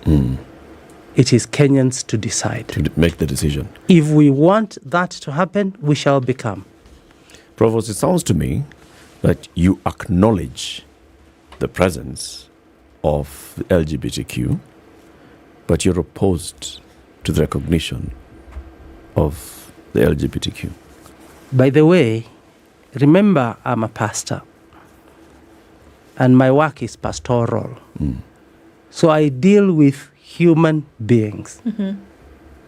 To sit here and deny, it would be very sad of me because I meet them, I love them, I care about them.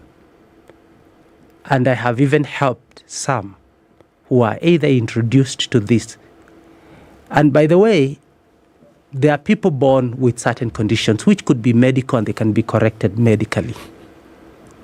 But most of these people, and most of the people that I've met, almost 100%, there are many gates that this behavior can use. Either it is a behavioral, either it is something that somebody is missing because of the nature of families they grow up in. Maybe it's high school, introduction slowly, and it becomes a behavior, and people can be helped. But we need to receive them with love and help them. But to tell them that God loves that sin, no, God loves the sinner. He doesn't love the sin. And by the way, you don't become a greater sinner when you are homosexual than when you are heterosexual. Have you been able to help all form one who has come sin to you as a homosexual? Yes, I have. And you've helped them to become Yes, I have. But it requires help beyond a clergy. Because you need a psychologist, a psychiatrist, because these are behaviors that have permeated every part of that human being. So it's like you need to do some rewiring of that particular person. And you're saying, Provost, that you've actually seen it happen. It has. There are many people. Again, there is power in God. We can be able to help people, pray over them over time through counseling, and they can seek help. But it must start from them accepting that there is a challenge here that needs to be addressed. Your mother church, the Church of England, you know, of course, first of all, it allowed for same-sex marriage, it allowed for gay priests. Now there's that whole consideration of even the gender of God. And the Archbishop of the Anglican Church of Kenya immediately wrote a statement and said, we reject that. So is there anything that the Church of Kenya is actually doing to safeguard the church and its congregants from that influence? By the way, there's need for correction.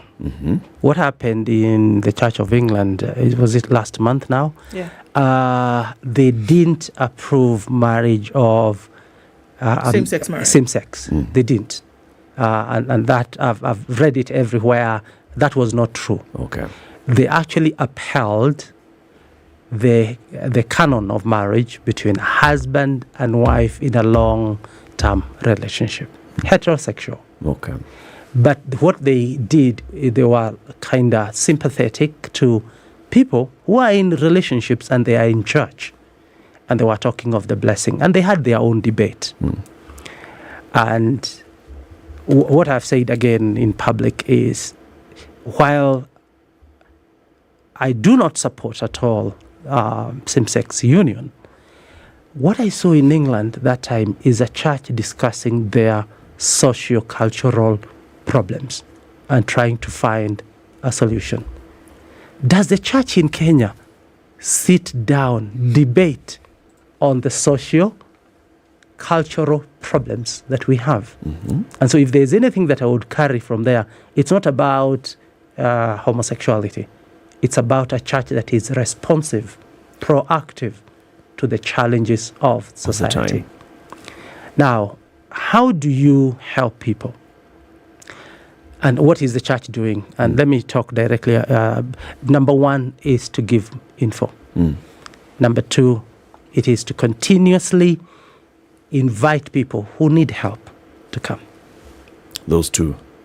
And there could be more if I had time. The very Reverend Canon Dr. Sami Wainaina has been our guest this morning, talking about the church and its duty of speaking truth to power. This is Kenya's biggest conversation, The Situation Room. Yeah, coming up in the next hour, we have more conversations. And of course, we'll be having the conversation about wildlife later on. Ndu, you'll tell us about what's happening in Nigeria. Good morning. Time for the news, 8 a.m.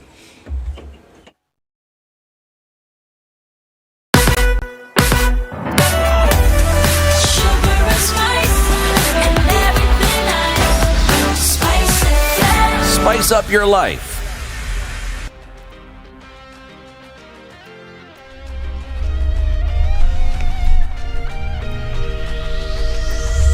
Good morning, this is the Newswire. I'm Leah Ubaga. All Saints Cathedral Provost Sami Wainaina says the church should be truthful to the current government. While being interviewed on SpiceFM Situation Room, he said this way they'll be able to guide it without fear or favour.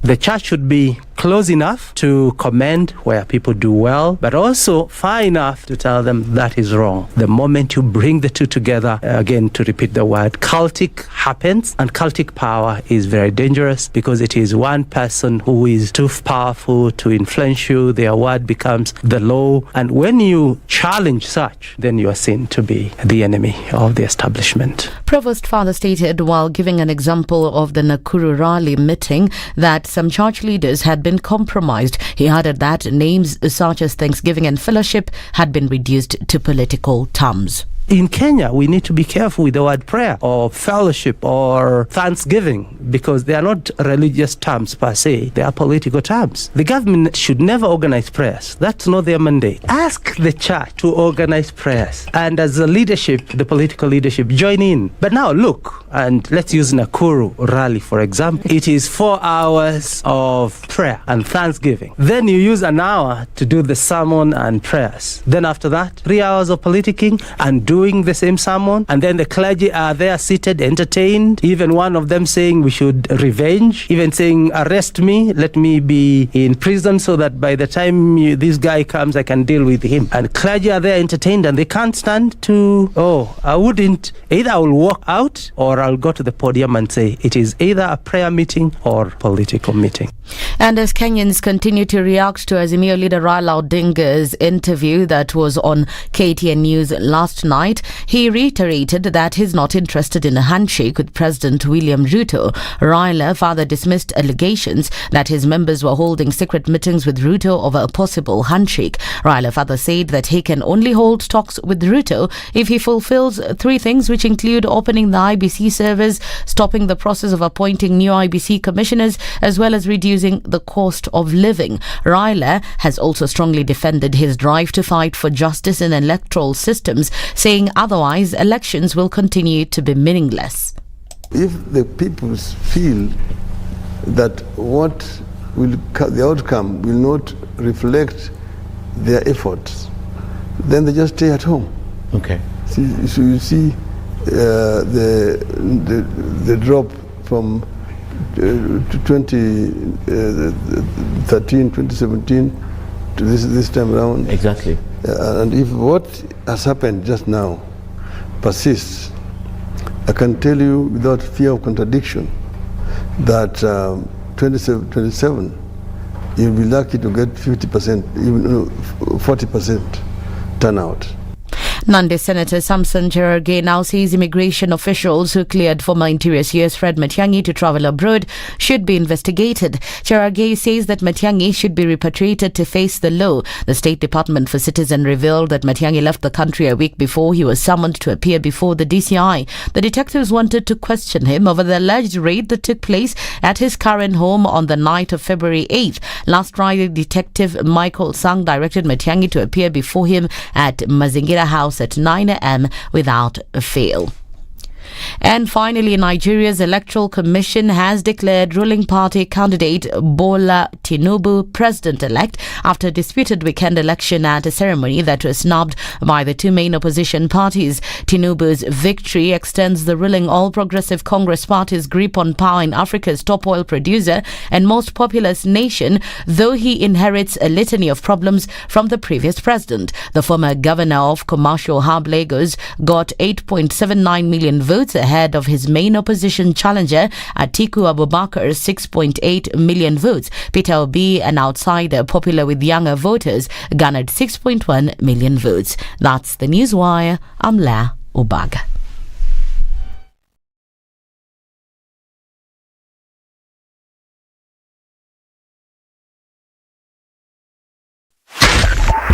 102.5 Spice FM, Kisumu. All right, we're looking at traffic still heavy in many parts of the city. Bumper to bumper is what it is on the Thika Superhighway. And we're also looking at it heavy coming into the city from Westlands. And okay, so let's look at Limuru Road. It's actually not too bad today coming off of United Nations Avenue, so we should get through that without too much of a headache. It's busy on James Gishuru. It's coming in heavy on Wayaki Way. Naivasha Road is letting go of some of that traffic. It's spilling over to Gong Road, and it shouldn't last for too long. It's busy coming off of Magadi Road today, spilling over to Langata Road, and then touching on to the city centre. All right. It shouldn't last for too long from all indications. We should be fine in a short while. Let's talk on SpiceFM KE on Twitter.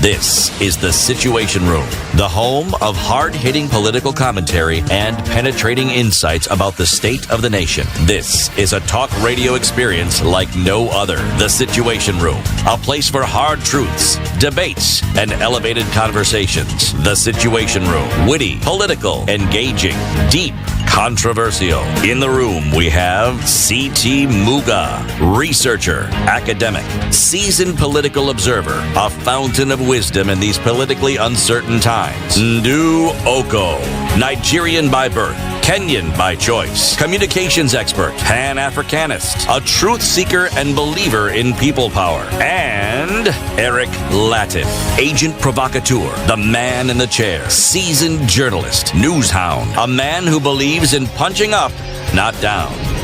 This is the Situation Room, the only way to start your day. 8. Good morning. Welcome to the third hour of the show. The conversation continues. CT Muga has the day's proverb. It's from Uganda. It says, stop complaining. in short. And if you must complain in the marketplace where you are ripped off. Okay. You are ripped off in the market, but you're arguing about it on the road and carrying on. You're carrying on the road, and you're carrying on talking about it.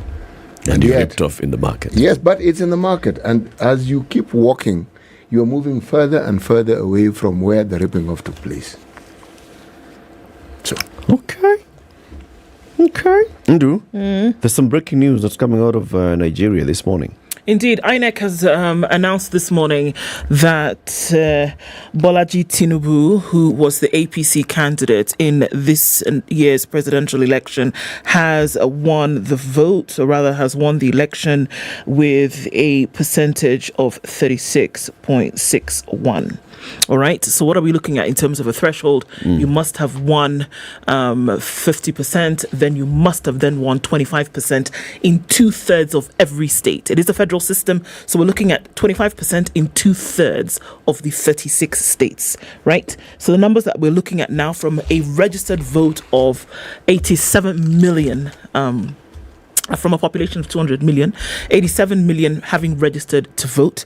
We're looking at Bolaji Tinubu having garnered 8,794,726 votes. Atiku Abubakar, who, interestingly enough, has run in every election since the end of military rule in Nigeria, now comes in second place, according to this, with 6,984,520 votes. Newcomer from the Labour Party, Peter Obi, is in third place, according to these results. According to INEC results.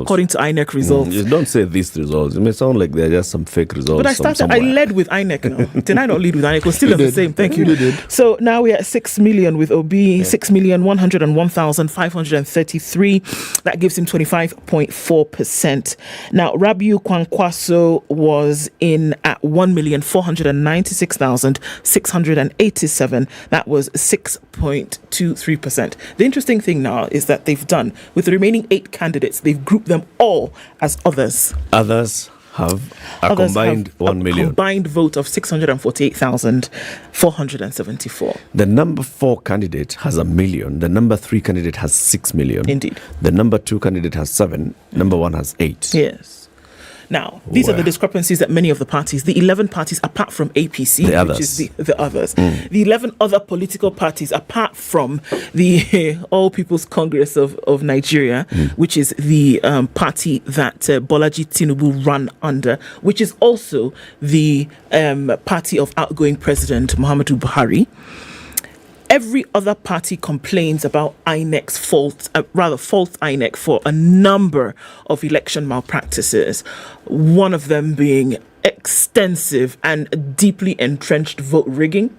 Another is in the technology used to operate the election, that it failed from the very beginning, and that at some point there was no public placement of votes, there was no public placement of results, and it was difficult to be able to track. There was also severe manipulation of the votes. We saw quite a number of examples of ballot papers and collective papers from constituency polling centers,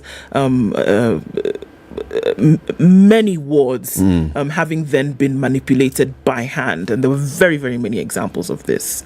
How is it possible, for example, that in Lagos, one of the questions that has been sent out, how is it possible that in Lagos, which is the stomping ground of Bolaji Tinubu, former governor of Lagos, that Peter Obi won the vote in Lagos by a slim margin, but all the same won the vote. Melting pot of Nigeria. Another state would be Plateau State, which is the middle belt of Nigeria. Again, Peter Obi won the vote there.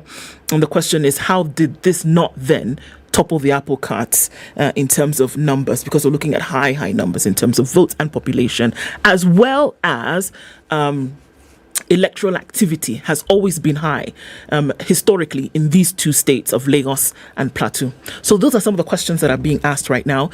All political parties, save for APC, are rejecting the results of this declaration. So even PDP is rejecting the results? PDP is rejecting the results. And what are their reasons? What are the grounds that PDP is using? PDP is the party that was in power before Muhammadu Buhari. PDP is the party upon which Goodluck Jonathan came into power. Atiku Abubakar, interestingly enough, previously was an APC member and then moved to PDP, which is where he thought that he would then be able to, win the vote. Unfortunately, sixth time, not quite the charm for him. But he also felt that this was very difficult. In the stomping ground of Muhammadu Buhari, which is Buhari, Atiku Abubakar won with a landslide. And so these are some of the questions that he was asking as well, that why is it that he seemed to have gotten he seemed to have been the darling of the populace when it came to a vote, but then was not able to garner this, in some other areas where he felt as though he had received quite some, or he had received quite some admiration. Did the from voters the do that thing that the voters do? Because even look at the Labour Party candidate. What's his name again? Peter Obi. So Obi, all the chatter on social media, even when we were observing from here, just seeing Obi, and then called Obi stands. We are obedient. And just seeing the vibe of Peter Obi. And then it comes to the vote, and this seems to have happened. This is very interesting that Could you say that. Could the voters have done that thing? This is very interesting that you say that. Because this election, in the history of Nigeria, has been the highest registered for election ever. It is also the election that has seen the highest number of young people registered to vote. Highest. We're talking about almost 50% of registered voters were young people. Okay? So the question is, if these people had formed the major part of the Obi movement, what happened when people actually got to the ballot? Which is now why people are questioning what happened at polling stations. We saw some of the violence that took place at polling units in some parts, especially, again, look at the states that we're talking about. Lagos, 10% of Nigeria's population is domiciled resident in Lagos. So the question is, why has this happened in the manner in which it has happened? And so this is the question. Did people enjoying themselves in the electoral euphoria of registering to vote and go along with this imagined new Nigeria that could have been if Obi had been declared winner? And then when it actually came to putting the man in Aso Rock by virtue of voting, Did that actually happen? Were they stopped from doing it because of this violence that we saw? Or were the stories that we heard, the rumors of people actually being stopped to vote in strongholds, then actually true? And these are the issues now that these parties are bringing before INEC today and the office of Felix Okoye. And to say, Oga Chairman, you have to look at this thing again. Answer this question. It does not make sense to us. But are we seeing the repetitive nature, which we see mirrored in many parts of the continent? The question is, in the electoral euphoria during registration and during the campaigns, we think and dream of a new Nigeria. But when you have to actually do the thing of going and putting your finger in the ink, do you see the relation between your action and somebody else being in Aso Rock? And so that's the question that's being asked. Or do we actually see a manipulation of the vote and INEC not having taken its responsibility when it comes to delivering a free and fair election? This is the question that is being asked today. And it didn't take long for those questions to be asked. When we started to see the signs a couple of days ago, the question was, will INEC deliver this thing? Will we see a new Nigeria in the offing? Because historically, this is the most different election. Even when we're moving from military rule in 1999 to civilian rule with Olusegun Obasanjo, did we see that there would have been difference in numbers? No. This one we have seen highest number of registered voters, highest number of registered youth voters, a movement that swept across the country in the north and in the south, which we know has previously been polarized because of historical indifferences. But today, the question continues to be, which we're looking for and chasing after a certain kind of democracy, do the people actually understand what the power of the vote actually means and actually physically coming out? So those are questions that are being asked. What is going to happen over the next few hours in terms of the demands that these political parties are making of INEC will be very interesting to see, in terms of who will reject and who will accept what. But we know already that the 11 other political parties have said an absolute no. This election was a sham and they're not going to allow the results as they currently stand. 8 million votes, you said? 8 million votes is what... Registered voters were what, 87 million? 87 million. Okay. This 8 million is 32% of the voter turnout. Turnout, yes. Okay. That means we are talking about what? About 32 million. People who turned up to vote. Out of 87 registered, yeah. I'm looking at the arithmetic. The majority of the people who actually voted did not vote for this person. So he's one with a minority vote, not a majority vote. Now, if the votes of people who voted for the other 11 candidates is representative, then this man is going to have a very, very difficult presidency. If indeed he will have a presidency, it will be an extremely difficult presidency. Yes. Because of the 32% margin that of votes that he got. You're talking about 67% of people who did not endorse you, who did not think that you are the person who should lead them. Yes. And if it's represented in the states that are in Nigeria, and given how powerful governors are in the country of Nigeria, and given their political system, this presidency is going to be exceedingly difficult for. But is it any different from the previous presidents? If you look at Muhammadu Buhari and the kind of margin that he won with, did he win with a higher percentage of the vote?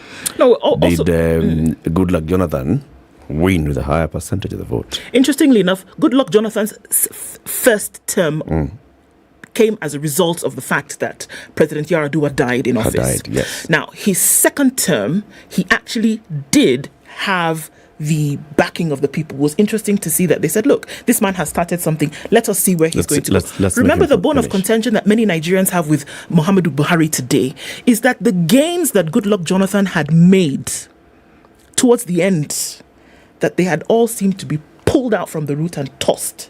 And that was the problem, that we finally saw that we were actually getting somewhere. And the bone of contention that many have with him is that, look, what happened when you took over? You were a military president. So Buhari was a military president. People expected that you come into a civilian rule of government, and we expect that you would bring that same kind of order along lines, whether we're looking at fiscal policy, whether we're looking at development agenda, whether we're looking at alternative routes towards the ruling of the economy. It didn't matter what it was, but that there was expectation that you would take something from root and grow it. And that is a disappointment that many people were met by. We saw during the during the administration of Buhari, that the brain drain that happened in Nigeria in the 70s and 80s replicated itself almost sixfold under Buhari's administration. 1,896,742 passports were made for Nigerians to leave Nigeria between the years of 2020 and 2022. What are we talking about? People wanted to go. The situation had become dire. And yet, Ndu, if you talk about all those things, so look at Goodluck Jonathan. So he's gotten a mandate, a fresh mandate to rule the country in an election. By the end of that term, people were so unhappy with him and his party that they actually voted for a different candidate in a different party. Right? Says something. This time, Muhammadu Buhari is leaving office. 32% of the voters who turned up to vote have actually voted for the candidate of Muhammadu Buhari's party. According to INEC. According to the official election results that have been announced by the official elections body in Nigeria, INEC, right? This is what has happened. So, what does that say about the dissatisfaction of the... Okay, yes, there's 67% of the people who voted for the other parties, but none of them could gather a majority that's larger than APCs. Now, the question you're asking, the manner in which you're asking the previous time, the candidate, Muhammadu Buhari, of a different political party, gathered sufficient majority and sufficient people around him to actually defeat the ruling party. We must understand the role that that hope plays from one administration to the next. We cannot run away from that. Look at what has happened in other countries, whereby you have an outgoing president and you're thinking, oh my goodness, things are so terrible. And your hope then rests on an option for somebody who's been at the reins before, and you think that, okay, here is an opportunity for you to do something with this. So you often find that people vote with hope in mind. And that could be the explainer for the reason why Buhari was brought in. Because people said, this man has been here before. He has seen the progression of this country from military rule to civilian rule, and he sees where we are today. The hope was that we will keep going and we'll keep rising in terms of the rungs of development. Yeah, okay? Now, it didn't matter who was there before. It matters where you're going. It matters where you're going, but also you look at where you're coming from. If you're very, very happy with the current president and you're very happy with the current administration by this political party, then you will go for... But look at political habits. You'd go with hope because you feel that this one we are doing okay. So we want do better. Yeah, we can do better with the same. Yeah. We can do better with the same. So you go for continuity. If people are going for change, it tells you something about their satisfaction with the status quo. They want to change the status quo. They wanted to change the status quo from the Goodluck Jonathan party and leadership. And they wanted this new guy from this different party to try him out with the hope that this one would be better. But look at history. Even look at the times before Christ. Isn't it that had we known, we would have stayed in Egypt, kind of thing? That what we had with us at that time, when we complained about it, we actually did not know that it was better than what was coming. That we actually thought that the situation in which we're going to get into was actually going to be better. And then when you get there, and the expectation lay heavy on the shoulders of the one that was coming in, because you hope that they would see, again, hope, that they would see and say, okay, maybe we can actually get better, only for things to get detrimentally worse. Yes. That's the thing, that unfortunately hope then does not prescribe a reality. Hope prescribes the ideal. The reality is something totally different. We cannot run away also from the health challenges that Buhari faced in the first year of his in the first 4 years of his presidency. The second term is when you started to see that he got his health back. Many said that in the first 4 years of Buhari's presidency, he just was not present because unfortunately he was not well. He started to get better towards the end, and voila, we are in 2023 and it is over. Many would say, okay, maybe that's the reason why. But the truth of the matter is that things got detrimentally, and I'm being nice, detrimentally worse with the economy over time. Debt through the roof, poverty index sinking lower than it has ever been before, fiscal policy out the window. I mean, how many things do we need to? We talked about an energy situation that was already bad, and then it went from worse to even worse. So these are the things that we're looking at, and many factors could be blamed for that. But then again, people were saying at this time, February 2023, can we then get an option where it's going to take us out of that pit which we currently are? What was the slogan for many people? Niger, it cannot get any worse. It cannot get any worse. But for many today, the cry is that it has gotten going worse. to get worse. You know what is of interest? Huh? As you're speaking, I'm thinking of Kenya, and I'm looking at how the repealing of Section 2A in 1991 at a KANU meeting in Kasarani ushered in what we refer to now as a multi-party era. Okay? And it also introduced something very interesting, presidential term limits. It ushered it. Now, if you look at the time, President Moi, after that declaration, had 2 terms as president. And if you look at the votes that he got, we didn't have all these fancy 2/3 blah blah. It was just a simple majority. Okay? You'd be hard pressed to find a time when the president won in any of those 2 terms with more than 40%. Okay? But you see, I'm more concerned about what the president did, because it's what I find interesting. We entered a new era of cooperation where, yes, there were other parties, but you would find the president incorporating people from other political parties into his government. Now, what did this thing usher in the year 2000? A commission that was set up to bring about what we had been debating for the longest time, called a new constitution. People forget it's Moi who actually set up that commission, and with Yash Palgai at the helm. What am I saying? Change sometimes comes in the most unusual of ways. And every country has patterns and processes that they go through. Now, Nigeria, with that population, what is the population of Nigeria? 200 how many? 198 million. Those are many people. It is. There are very, very many people. But, you see, these processes may not necessarily take the direction that you think they will take. But so long as you have a process where there's a check and balance, and when you're saying there are 11 candidates, and you're saying that people are protesting, it's a process I'm talking about. This is the good thing which previously had not been there with the military rule. We now have it. Now, you may have an electoral commission that has issues similar to the one we have in Kenya, but the fact again that we are talking about it, and the issues which are being spoken of, and we are saying go to court, those are actually good things. Even when you have a court ruling that people disagree with, that's fine. It is okay.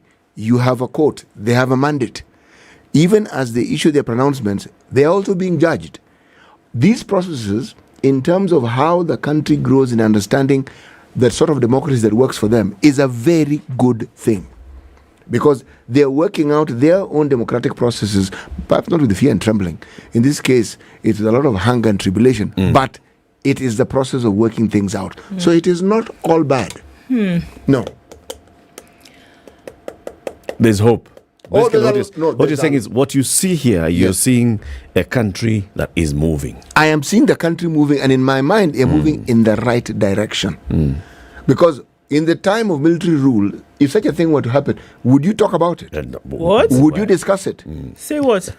Precisely. No, you wouldn't even know. Look, it wouldn't even happen. Let's be honest, that you wouldn't even be able to think about it. It's Yes. that when an election took place and you went to vote, but you didn't even see your vote anywhere, Yes. that the assumption was that, you just carry on. The same Muhammad Buhari that we're talking about, Yes. that was president. So, I understand what you're saying, that the progression of whatever prescribed or self-defined democracy that we're talking about is actually to be seen here. Because again, what are we looking at? That during this election, between Saturday and yesterday, we saw people actively, when I say actively involved in the process, asking questions in a manner in which would never have been asked before.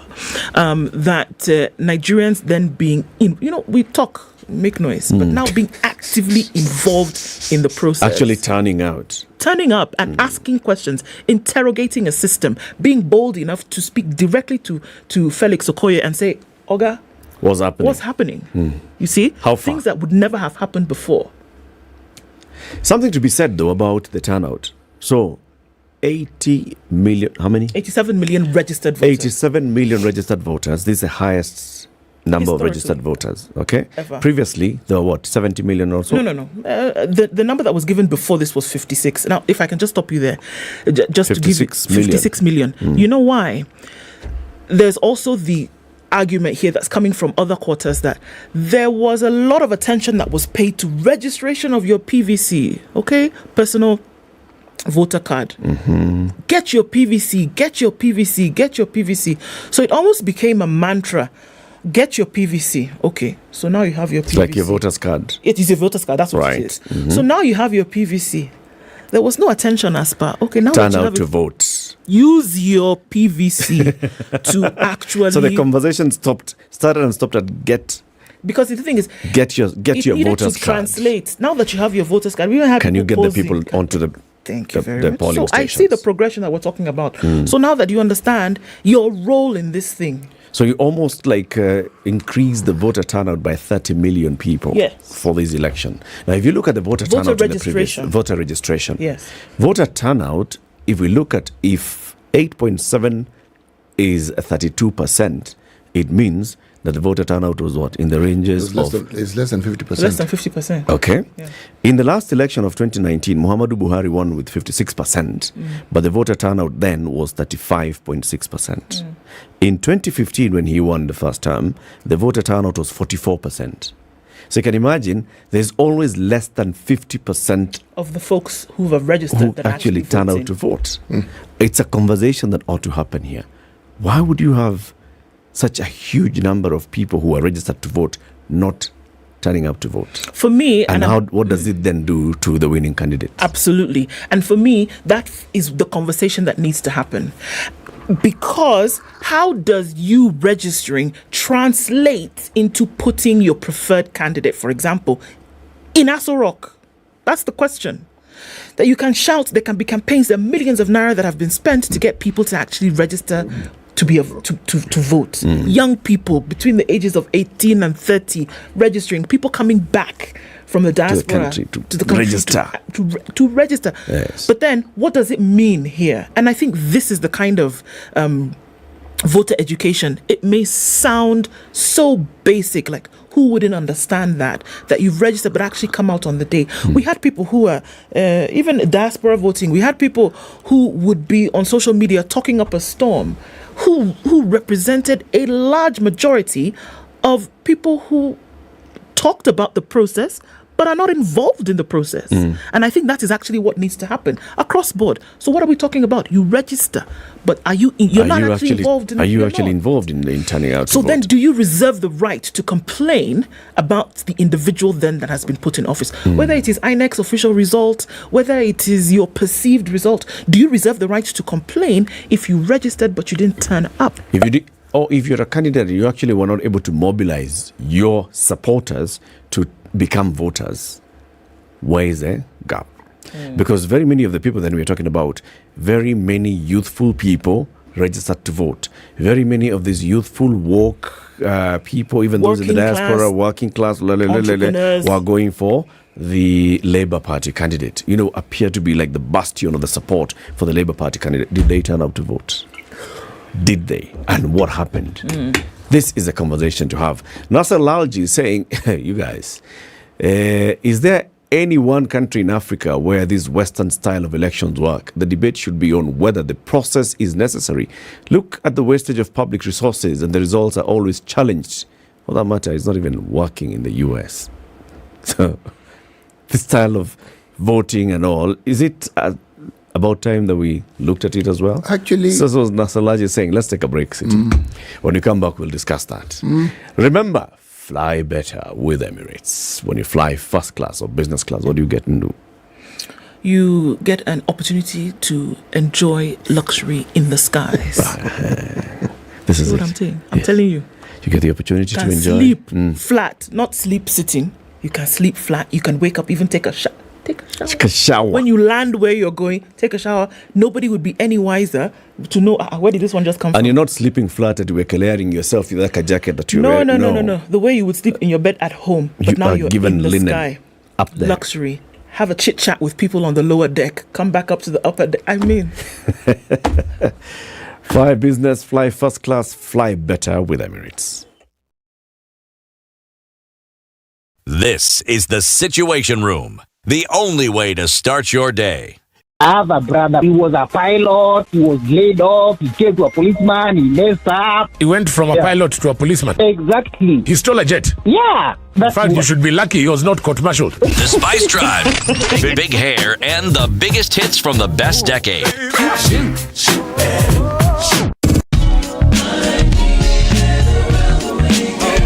Indeed, it's all about hashtag Spice Drive, hashtag Quatch, KWACH, 3 to 7 in the PM. The Spice Drive, only on 94.4 Spice FM, Nairobi. Damn. 18 degrees, sunny conditions in Nairobi, highs of 29, and we'll see highs of 30 in Nakuru, where it's sunny at 16. It's 15 and sunny in Nyeri, highs of 27, and we'll see highs of 26 in Eldoret. 27 and sunny conditions in Mombasa, highs of 32, and we'll see highs of 31 in Malindi, where it's sunny at 27. 20 and sunny in Kisumu, highs of 29. We'll also see highs of 29 in Kakamega, where it's sunny at 19. Kampala's cloudy at 20, highs of 25, and highs of 32 in Dar es Salaam, where it's sunny at 27. It's 17 and sunny in Johannesburg, highs of 25, and we'll see highs of 33 in a mostly cloudy Lagos at 26. It's 24 and cloudy in Kinshasa, highs of 30 and lows of 24. Mature, intelligent talk every morning. Done right. 94.4 Spice FM, Nairobi.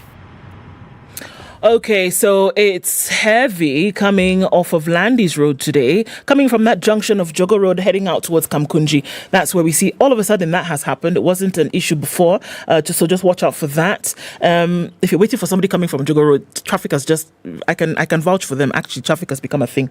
Gong Road also a little bit here and there. We're looking at traffic then touching on Wayaki Way.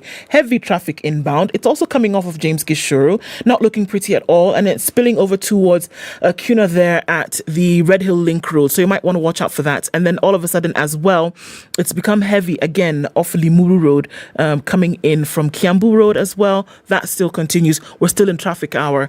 It's a few minutes after 8:30. Let's see what happens around about 9. All right. Spice FM, KE on Twitter.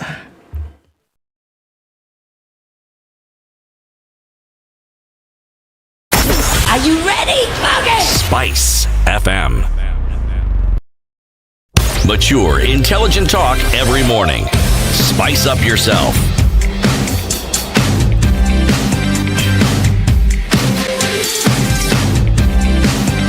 Mornings done right.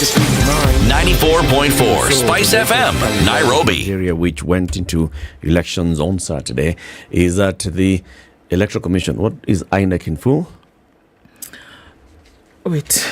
Is there independent? Nigeria? Is there Electoral Commission? There's Electoral Commission inside. I beg, my head is already paying me. It's gone like that. Okay, INEC Nigeria is the Independent National Electoral Commission. Well, it was not Nigeria, it was national. Thank you. The Independent National Electoral Commission yes. of Nigeria has declared that Bolaji Tinubu is the president-elect. Yes. Having garnered 8.79 million votes, that is 36% of the votes cast. Atiku Abubakar, the perennial number 2. The perennial. What did he get? So he got 6,100,000 votes. And he was followed closely by Peter Obi, who garnered, just a minute, I'll give you that number, it's also 6 million, just upwards of 6 million votes. The next, which was Rubio Kwankawaso, which was a northern candidate, also garnered 1.4 million votes, and all the others garnered garnered under 700,000 votes. Okay. Right. So the thing here is that the winner gets 36% of the votes cast, the second person gets 29%, third person gets 25%. The registered voters are 80 million plus. Those that have turned out to vote are clearly going to be about less than 40 million. So less than 50% of people who are registered to vote actually turned out to vote. And this is a conversation. In Kenya, we've been talking about this on this show, that 8 million registered voters did not turn up to vote last year in August. And we ask ourselves, what does that necessarily mean? I mean, out of the 24 million registered voters, a third did not turn out to vote, 30%. Here, it's more than 50% of registered voters do not turn out to vote in an election. What does it tell you? Should it mean something? It not only should it does. See, the process of human interactions are, in essence, a data gathering process. When you have an electoral process such as this one here, this is in response to what one Mr. Lalji asked. Oh, yes, it's necessary. It tells you more than you perhaps want to know. We wouldn't be having this discussion about the process that we can see of voter apathy if the voting had not taken place. The fact that you have 11 candidates who actually feel that they could be president tells you something. The fact that people won in certain areas and there's the debate of, but this was so and so stronghold, how did so and so get to lead? It raises sort of questions which, if you look at in detail, should provide answers as to why certain things happen the way they do. Because who voted there? Why did they vote? You are going to now start having a discussion about voter demographics. If the youth comprise 50% of the voters in this country, and you are saying there is this apathy, so who actually voted? And what do they represent? So this president who got these votes, what demographic voted for him as a majority? All these things are important because this is how you get to understand yourselves as a country and how it is that your people respond to things. If people felt that registering for the election was good enough, okay, and after that they did not need to vote, and you look at these details, it will tell you. If somebody is genuinely popular, people like them, but somewhere along the line they don't think that they want to vote. Now, either they actually vote for someone else or they don't vote at all. It also tells you something else. There is nothing that happens in any electoral process that doesn't tell you something. It tells you something. And it's a question of whether you have the patience and the time to understand what it is that you're being told and what it is you're going to do about it. Should voter turnout be included in a threshold? You see, for example, in Nigeria, what is the threshold? We don't have the 50% plus one as a threshold in Nigeria. No, you have the 25% of 2/3 of 25% of 2/3 of how many states? 36. Of 36 states. Yes. So you're looking at 24 states. You must have 25% in at least 24 states. Yes. To be declared, and then you have the simple majority of the votes, you are declared winner. And this is what has happened to Bolaji Tinubu, right? In Kenya, it's 25% in at least half of the 47 counties. That is just a smaller side of the threshold. The bigger side of the threshold is 50% of the votes cast plus one vote.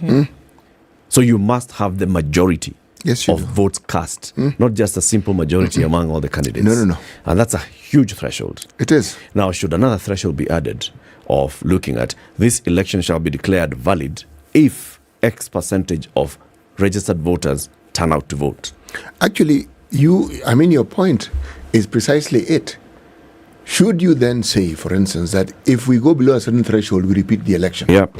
It means that there's something about this election. And it's not going to represent what we want. It will not provide us with the leadership that we need. Because for you to have mandate, it means a certain number of people that overwhelmingly feel you should lead them. And if the majority overwhelmingly don't vote, then are they saying you shouldn't lead them?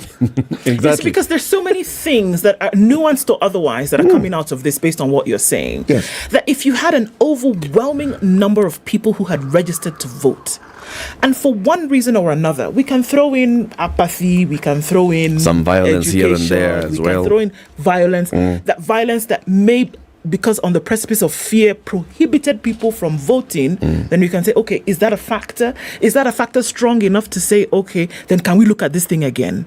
Because if 1 million people did not vote because they heard there was fracas in a couple of other polling stations, is that a valid enough reason to say, hold on, we need to look at this thing again? So who were then the perpetrators of this violence? Can we look at this thing 1, 2, 3? So I actually think those are the kinds of conversations that we can have. We need to graduate this conversation beyond, okay, people voted, they didn't, people registered, they didn't show up. No. What is the underbelly of this thing? What else is there that you can then use and say, why do we always have this problem? Because I bet you, it doesn't matter where you look across the board. It has happened in Kenya, it's happening in Nigeria, it happened in Senegal, it happened in Namibia, for all we know, that only a certain number of people who registered actually turn up and vote. Are we looking at the reasons as to why? And then how well are we dealing with those matters? Should we look at a different kind of system that can be cocooned in all of this and say, no, this is actually working better? To ensure the will of the people, I'm increasingly moving towards that thinking. We talk about free, fair, credible, verifiable election. So we have all definitions of what is free, what is fair, what is verifiable, what is credible. Can we actually look at if the state is functioning well and the people are all in agreement that this system works for us, this system we're calling democracy, whatever we are calling, this system works for us, this system that says that we shall elect our leaders. If people believe that the system works for them, then they will turn up to vote, right? So one of the thresholds should be to know that people actually agree with the system. Number one is whether people agree with the system. Have they registered to vote, those that are eligible to vote? Or is it automatically registered eligible to vote as long as you are of above adult age? Okay. Now, those ones that are eligible to vote, do they turn up to vote? If a certain threshold does not turn up to vote, then it tells you something about the system. It's wrong. And the state should step back and ask themselves, what are people saying about this system? If they don't want to participate in the most basic thing about the system, which is electing their leaders, what are they saying? So that should be the number one thing. IEBC should just be looking, or INEC, or whichever electoral body, look at, these are the registered voters, these ones stand up to vote. Okay, we've passed the threshold, ladies and gentlemen. Now we are going to start counting who has won the 25% threshold, blah, blah, blah, who has gotten the 50% plus one, blah, blah, blah. If the first one does not pass, forget an election. There was no election. People are not in touch with this thing. They don't approve of it. That thinking in my mind is progressive, because if you can't pause and understand why it is the very people you're purporting to want to lead are actually speaking to you and you're not hearing. When people don't vote, they're speaking. Because essentially they do not see the need for whatever reason. All these campaigns and all the money that is spent represents the attempts people make to get people to understand that not only should they vote for them, but they should also vote. Okay? But before that, they tell you, register so that you can vote. Yeah. They do all that. And then they don't vote. So this is the thing. What does that mean? I mean, exactly. It's a big thing. So this is why I actually agree with what Nasser said here. Because look at the registration exercise that took place for about 1.5 years towards the election in Nigeria. It became PVC, register. INEC spent billions to get people to come out of their whatever and register. Come and register. Get your card, do your thing. People went on personal campaigns. Corporates went on campaigns to get people, because they understood the power that a vote actually wields for the individual. So then it only makes sense that if this process that you spent blood, sweat and tears to actually get 87 million people to finally register, then over 50% of them do not come out to vote. Doesn't it only make sense that you want to ask yourself, okay, why? Where is the disconnect? And it is so soon afterwards. I mean, so soon. We're not talking about registration that was taking place in 2012. No. And an election in 2023. People were registering for PVC until the 14th of February. Yeah. So what are we saying? Then that process that you've spent all this time, then they actually don't. Then what is your job? On the day of voting, more than half of all those people who did this thing for the last 365 days until our ears were tired. Okay. Why didn't they vote? And you're not asking yourself, it doesn't bother you. Your own is just to come and announce results, pack your load and all your papers, burn them, close the office and go. Until next time. Until next time. No, we must be able to do better than that. Consider the efforts were rewarded. They got many people to actually register, isn't it? So what else could they have done to get people to actually vote? Now, this is the thing that I'm saying. Your job as the election commission is not just to get people to register. You're supposed to carry out an election, right? And the people who help you to see the results of this election is this population of people who are registering. Now, the people who are giving you the fuel to move this car are not coming out. Hadn't you better ask the question? Okay. Why don't we go with Lalji's question and ask? Remember a while back I was talking about the limited instant runoff and the voting system of limited preferential voting that we see in Papua New Guinea. Okay. if individuals do not have the time or the notion to vote, should we allow communal voting? Meaning, you vote, you represent your estate, your family, and the process by which you represent. So your clan. So me, when I arrive, I'm representing that street I live in. Full. Yes. That sort of voting, if you look at how people determine which city to hold the Olympics in, it is similar. It's not as though all the countries go to vote. No. There are people who actually go and represent that particular region, isn't it? If you look at the electoral system that the Americans have, there is what they call the what? The delegates. Yes. Okay. Now, if you look at that particular system, again, it's representation. Oh, the college votes. The college vote. Yeah. The collegiate vote. It's representation. Yeah. And there is a popular vote and there's this. There are ways in which you can actually have that representation. Now, there'll be arguments against it and say, this college, I think this is pre-rigged because people go and vote You've already decided in large numbers. And you know the guy. Yes. Eric is the guy who is voting for. So this one already knows. Wait. This one is even more interesting. It's weighting. The weighted vote. The weighted votes. Yes. Yeah. So there are some places where this person represents more votes than the other person. I mean, there's all this discussions. It's corruption. This just shows the diversity of systems which actually exist. If it happened here, it would be labeled as corruption. So now, of course, if we did that, it would be corruption, of course. Now, what I'm saying is, those are debates that ought to be had because the opportunity is rife. We have an opportunity for this system to actually be examined and to say, look, folks, this thing of ours, there's a way. There's a way in which it's not working for us. Perhaps we ought to consider including something else. It should be looked at. And actually, I moved the burden from the electoral body, and I move it to the state as a system as well, in its entirety. The state of Nigeria has a responsibility to its citizens. It has a responsibility to ensure that everything is aligned so that this citizen exercises their democratic right and will to vote, right? So if you look back and you ask, so if INEC spent so much money and they got in the collaborators and, other stakeholders to come in, the corporate sector, the political players, the political parties were all involved in making sure that people get their voters' cards. What is it that made the people feel so about just turning up one day to vote? Just one day. What is it? Is it that they feel that it doesn't really matter what I do? I mean, I got my voter's card, but then I've looked at those candidates. I've looked at all of them. How many? 11 of them. And I'm like, See, those are the questions that ought to be asked. Is it that they felt that the polling station was too far? Or the voting day is the day that I'm usually very, very busy. That's the day I do my shopping errands and I don't have enough time. What is it? Is it do they need more days? The state should ensure that they understand what this means. And that's why I say, if a voter turnout gets below a certain threshold, cancel it and let's start again. Ask a question. Absolutely. Because there's this whole thing that the responsibility of delivery, because look, let's be honest. What is it when you go to the vote? You're delivering a government. Yep.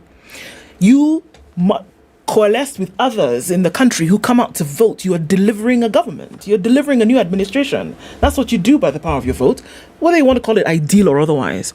But oftentimes the responsibility of that is put on the next person by you. You say, it's okay. Even if I don't vote today, somebody else will vote. See, they'll go and vote. Yeah. Somebody else will go vote. And I think that's the problem. We do not realize the weight of our responsibility when it comes to delivering governments. So even move all these things that everybody's talking about, free and fair election, whether people rigged and then they should unrig it. And let's put that aside for a minute. Does everybody who bears the responsibility of holding a PVC in their hand, I'm just going to call it a voter's card, whatever it is, realize just how weighty that thing is? That it is you then who goes from this level to the next. And I think that is the conversation that we need to be having. Yep.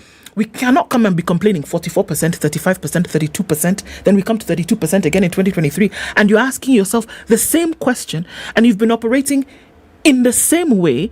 And then you expect that everybody now 100% of the people who've registered will come and vote. It cannot happen. People, the likes of Ambassador Koki Muli, have been calling for this kind of education. And I think it is something that needs to happen far and wide.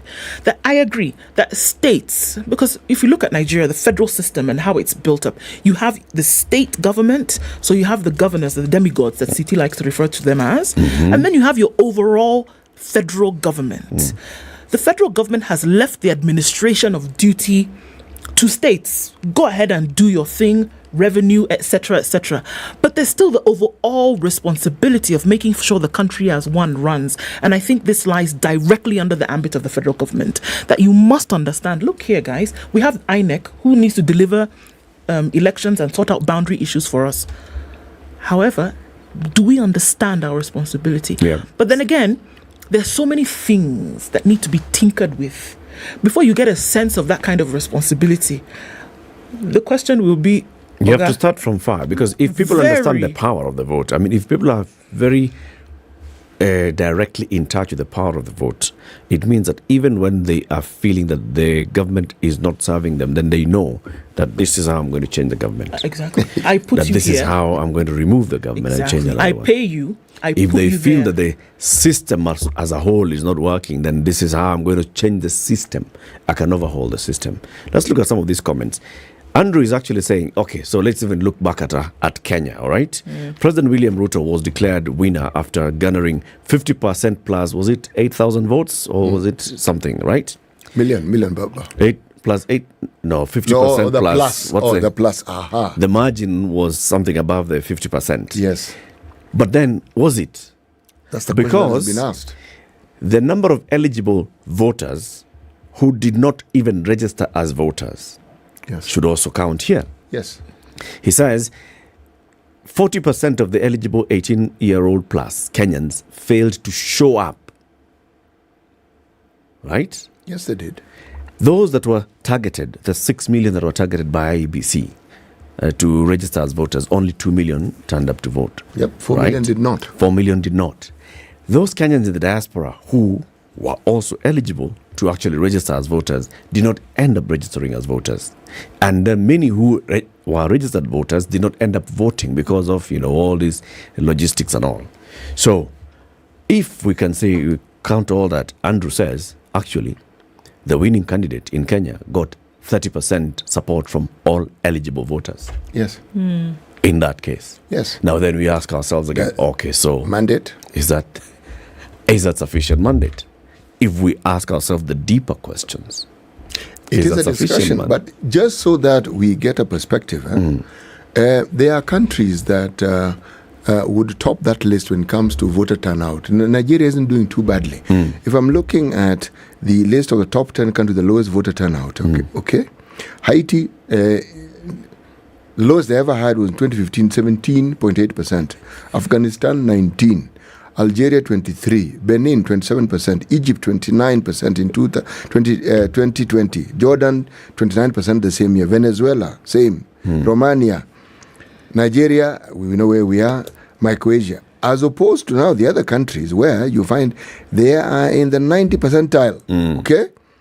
You start with Rwanda, 98.15%, Laos, 98%, Singapore, Vietnam. The point is, the percentages that we are given tell you about those who turned out to vote vis-a-vis those who registered. Okay? Yeah. Now, is that the whole story? The answer is in all these cases, it is not the whole story. Whether it is those who had the highest turnout or those who had the lowest, it is not the whole story.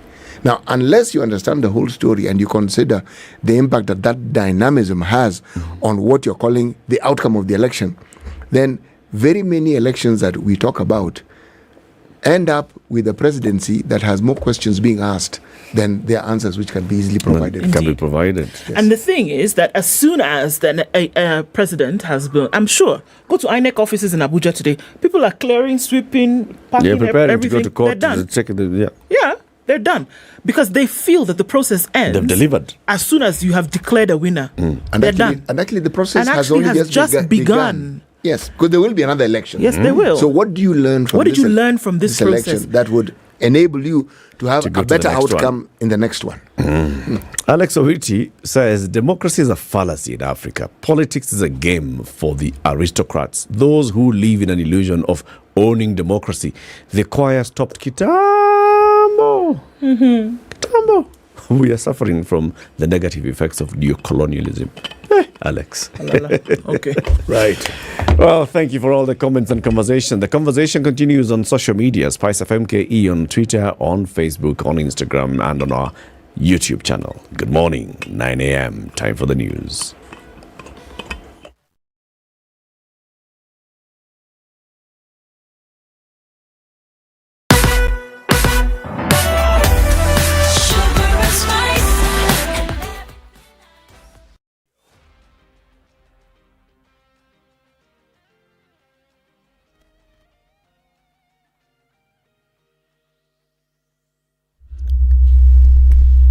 Good morning, this is the Newswire. I'm Leah Obaga. The Public Service Commission will today begin interviewing candidates for the Chief Administrative Secretary positions.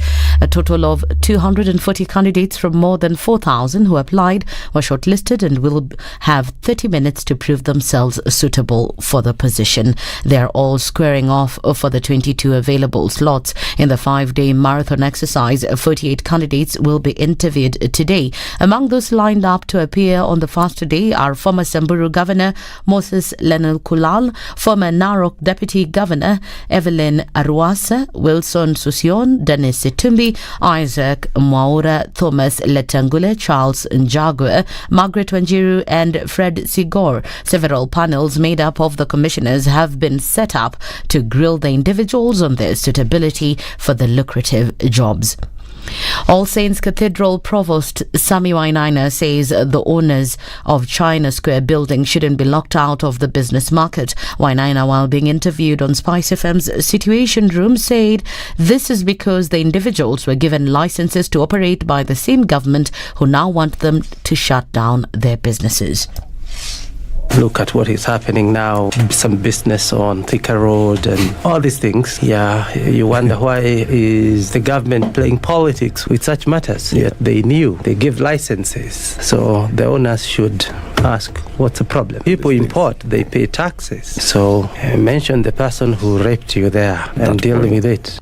The Seven Camps' Deputy President Rigathi Gachagua is today expected to lead a meeting of small businessmen here in Nairobi to listen to their complaints. Yesterday, traders from Nyamakima, Kamkunji, Gikomba and River Road markets held protests to pressurize the government to permanently shut down the China Square building. Ile vita tunapigana sio yetu, ni ya wanabiashara wote, na eventually itashika kila Mkenya.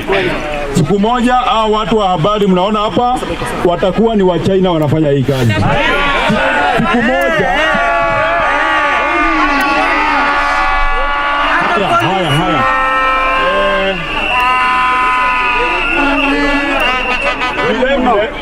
New UDA party chair Cecily Mbarire has expressed her readiness to contribute to the party's further growth.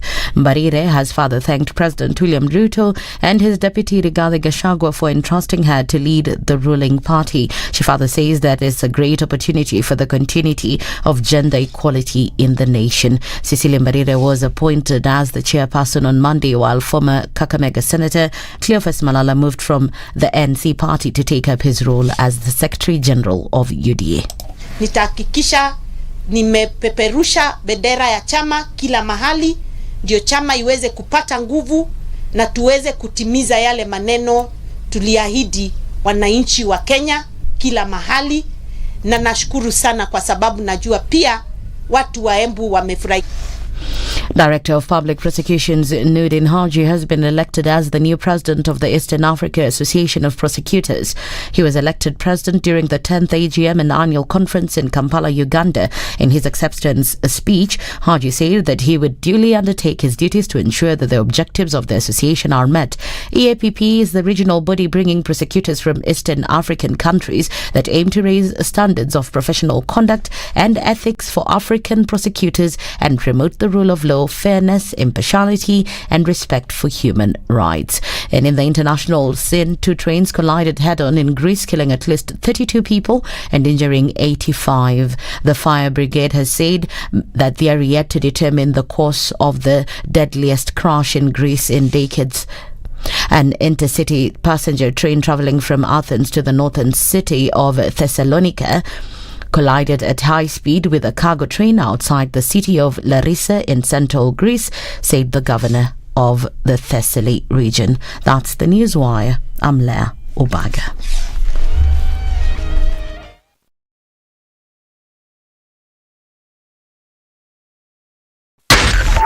.4 Spice FM, Nairobi. All right, we'll be out of traffic hours soon, but there's still a little bit of action here and there on these Nairobi streets. We're looking at still heavy on Landis Road. It's coming off Jogo Road, and it looks like it's continued for some time. Uhuru Highway is pretty busy as you come past the Nyeri Stadium roundabout, and then getting into the city right around the junction coming off of, what's the name of this road? Near University of Nairobi. University Way. Thank you very much. University Way, heading out towards Westlands. That, things can sometimes dump you. Okay, on the Thika Superhighway, some traffic coming off from the outer ring. Koinange Street. You see? So there's traffic. That's it. Let's talk. SpiceFM KE, Twitter.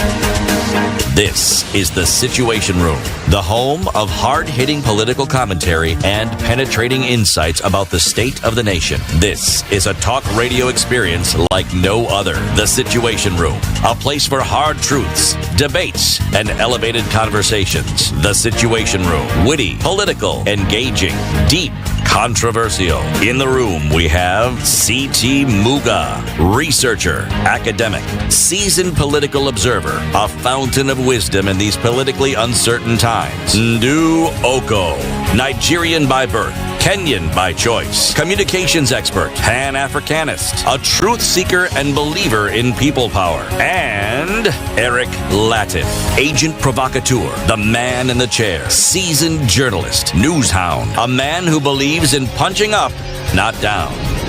This is The Situation Room, the only way to start your day. Wednesday morning. It's the first day of March 2023. Thursday will be the second day of March. Friday will be the third day of March. And March 3rd is World Wildlife Day. It's a UN international day to celebrate all the world's wild animals and plants and the contribution that they make to our lives and the health of the planet. This date was chosen because it's the birthday of CITES. CITES is the Convention on International Trade in Endangered Species of Wild Flora and Fauna. Okay, it starts with the other way around. Wild Fauna and Flora. Okay. Okay.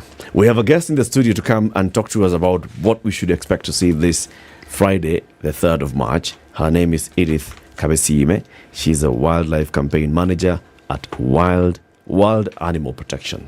Good morning, Edith. Good morning, Eric. Welcome to Kenya's biggest conversation. Thank you. That is called the hot seat of the Situation Room. Let's see how hot it gets. Very good. Yeah. We start by warming it up with a proverb by C.T. Muga. Guess which country this proverb is from? Maybe in Nigeria. Okay. Second guess? You looked at Ndu and you thought Nigeria. Maybe Ghana. Ghana. Who did you look at to think of Ghana? I don't know. Just third guess. Final.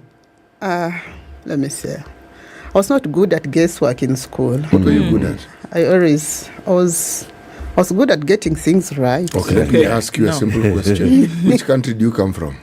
Of course, the land of milk, Uganda. Okay. CT. So where do you think this proverb comes from? Maybe from northern Uganda. Specifically. Which country? Northern Uganda. Yes. Our proverbs for the whole of this week come from the country of Uganda. You see? Yes. Yeah. You had no idea up until this point. But we still see. Yeah. You are ripped off in the market, but you are arguing about it on the road and carrying on. Yeah. It's even specifically from my village. Hey. Which village is this? I think that let's not go that way. No, we'd like to know. But you recognize the proverb? Yes, I recognize the proverb. Yeah, Said- you're cheated said- in the market and then you quarrel all the way home. It's said in your dialect. Can you say My it? dialect? Can you say it? Waserwa katare watonganisa omuhanda. Say again. Waserwa katare watonganisa omuhanda. What language is that? Guess. Tit for tat, man. Here we go. Yes. How many communities do I know from Uganda? Yeah, guess. If it's Uganda, We have more than 56 could it be Buganda? languages. Baganda. You won't guess. It cannot be. It cannot be. Okay. Yeah. CJ, guess? I would guess if you weren't here. But since you're here, tell us. That is from Western Uganda. Yeah. I was going to say Western. Of course you were. On a serious note. I know. I was thinking Western. There's no tribe called Western Uganda. No, it isn't. But we know the tribes that are in western part of Uganda. So say one. See the tribes in western Uganda. Edith, give us one tribe. The Ankole come from Ankole, that part of the Chiga, world. Yes. Batoro, Banyoro. Yes. Yeah. If you've read about the Bunyoro Chitara, all those tribes from Western Uganda. This proverb is But even in Buganda, this proverb is a Batoro proverb is proverb. there as well. You've decided. It's a Batoro proverb. Am I right? Not really. It's basically, it's a local. It's basically a Ugandan proverb. Yeah, it's a Ugandan. Many. I would say many cultures in Uganda have that proverb. Have that one. Yeah. Welcome, Edith. Thank you. It's Very good to have you here. Good Tell us about wild animal protection. Yeah, so thank you so much. And of course, I'm happy to be here. Good morning, listeners. About wild animal protection. Wild animal protection is a global voice for animals. And I'm one of those global voices. We are an international organization as old as more than half a decade. So you can imagine we've been around for close to 70 years. Half a century. More than half a century, almost 70 years. And really our job is speaking for animals because they don't speak like us. Defending their welfare, defending their rights, defending their well-being. We operate in more than 50 countries globally, although we are based in around 14 countries from where we run around and do this noble cause of protecting animals. We work with communities, we work with the private sector, we work with government, really in different ways. And really what we bring on the table is this interesting subject, animal welfare, which sometimes sounds strange to many communities, to many societies. But because animals are just sentient like us, we believe it's our role as humans to really bring these subjects on the global agenda and put animal rights, animal welfare, left, right, and center on the global development agenda. Because when we protect animals, we protect ourselves. Indeed. We protect the planet. That is who we are, what we do. Really, our mission is to move the world, move people, you and me, as I mentioned, communities, NGOs, governments, bilateral organizations, so that we really push for this, so that animals become part of the things that we consider very vital for our own well-being. I think a crucial, though basic question is why. A lot of questions that come out. So whereas the understanding that animals then need to be protected on Earth is why? They're animals. They're animals are facing what I would call an existential crisis.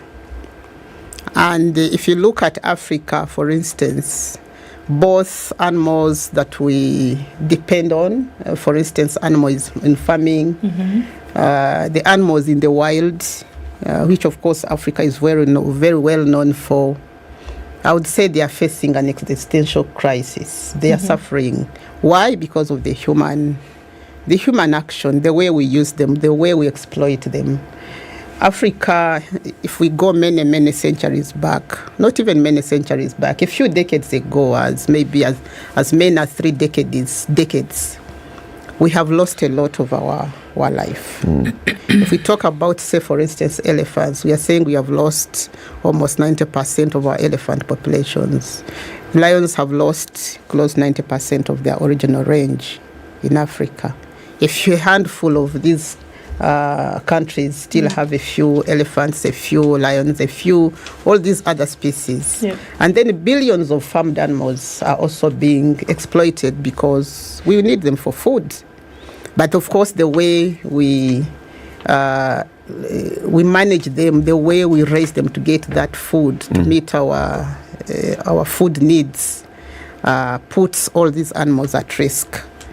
And many are raised in captivity. We are talking about farm animals being raised in cages, wildlife being kept in captivity for humans' entertainment, to be exploited for medicine, to be exploited in millions for pets. And all these things are putting animals at risk, and many animals are suffering. Mm-hmm. So this is the reason World Animal Protection and, of course, several other animal welfare organizations come in and say, we need to protect these animals because they are sentient beings. Sure. Just like us. They have feelings, they have emotions, they have communities, they have their own communities in which they live. They have emotions. When they lose their friends, they suffer just like us. Yeah. So it's about being compassionate for these animals. But also we know that animals are part of the entire ecosystem in which we live. We are all interconnected as beings. So when animals suffer, ultimately we also suffer. And for example, say COVID-19 was one of the vivid and very evident examples that if we don't look after our animals well, then we put ourselves at the risk of also suffering, because we all know that COVID is claimed to have come from animals, because when we encroach on wild habitats, we break the barriers between people and animals. And animals have their own diseases, we have our own diseases, and when we break that barrier because of the way we interact with animals, then we get closer to some of those situations. And that's why you see many zoonotic diseases or animal-related diseases are now impacting on humans as well. So the question, why do we need to protect these animals? It is for their own sake in the first instance, because in their own right, they have a right to live, they have a right to be comfortable, they have a right to have access to food, all those things, all those freedoms that we enjoy. Animals need to enjoy them, and that's why we protect them. But also, if we move to the other level of humans, as I said, when we protect animals, we protect our own welfare. And I've used the example of COVID-19. Yeah. Edith, when you say rights, humans have globally accepted the term human rights. Rights? Yes. And we talk about that, and we even go ahead to define human rights, and we even put it in our constitution, in bills of rights, and we sign international conventions specific for rights. Yes. That then will give rise to the welfare and the protection of humans. Is there any globally recognized framework called animal rights? There is no what I would call written, globally recognized framework that I would call rights, but there is what we call freedoms, animal freedoms. And this is universally recognized. These are universally recognized even at the UN level. Animals have rights, which I would call their equivalents. Freedoms, which are the equivalents of human rights. Okay. For instance, animals have freedom to have food, to be free from hunger. That's an animal freedom, which is equivalent to the human right to food, for instance. Animals have a freedom to be free from suffering, be free from injury, be free from disease, to be free from cruel treatment, and to be able to experience their normal behavior. Like animals in the wild, they are supposed to be free to enjoy the life in the wild, not in captivity. Just like human beings have a right not to be incarcerated in prisons and abducted and all that. So those are equivalents. But of course, increasingly, the concept of rights is emerging for animals. Because we are saying if animals are sentient beings just like human beings, then they should also have rights. We should use the same language, not simply freedoms, but also rights. And increasingly, as World Animal Protection, we are actually shifting from animal welfare to even talking about animal rights, because not many years ago, when even freedoms were not recognized as those that are, animals as having freedoms. But we need to move a step further and say, just like human beings, we need freedoms for animals. And these are the things we are pushing for, even at that highest level of policy, especially at the UN level. Yeah. How likely are those going to clash with the human rights and our freedoms to live? If we say animals have a right to life, that removes food from our table.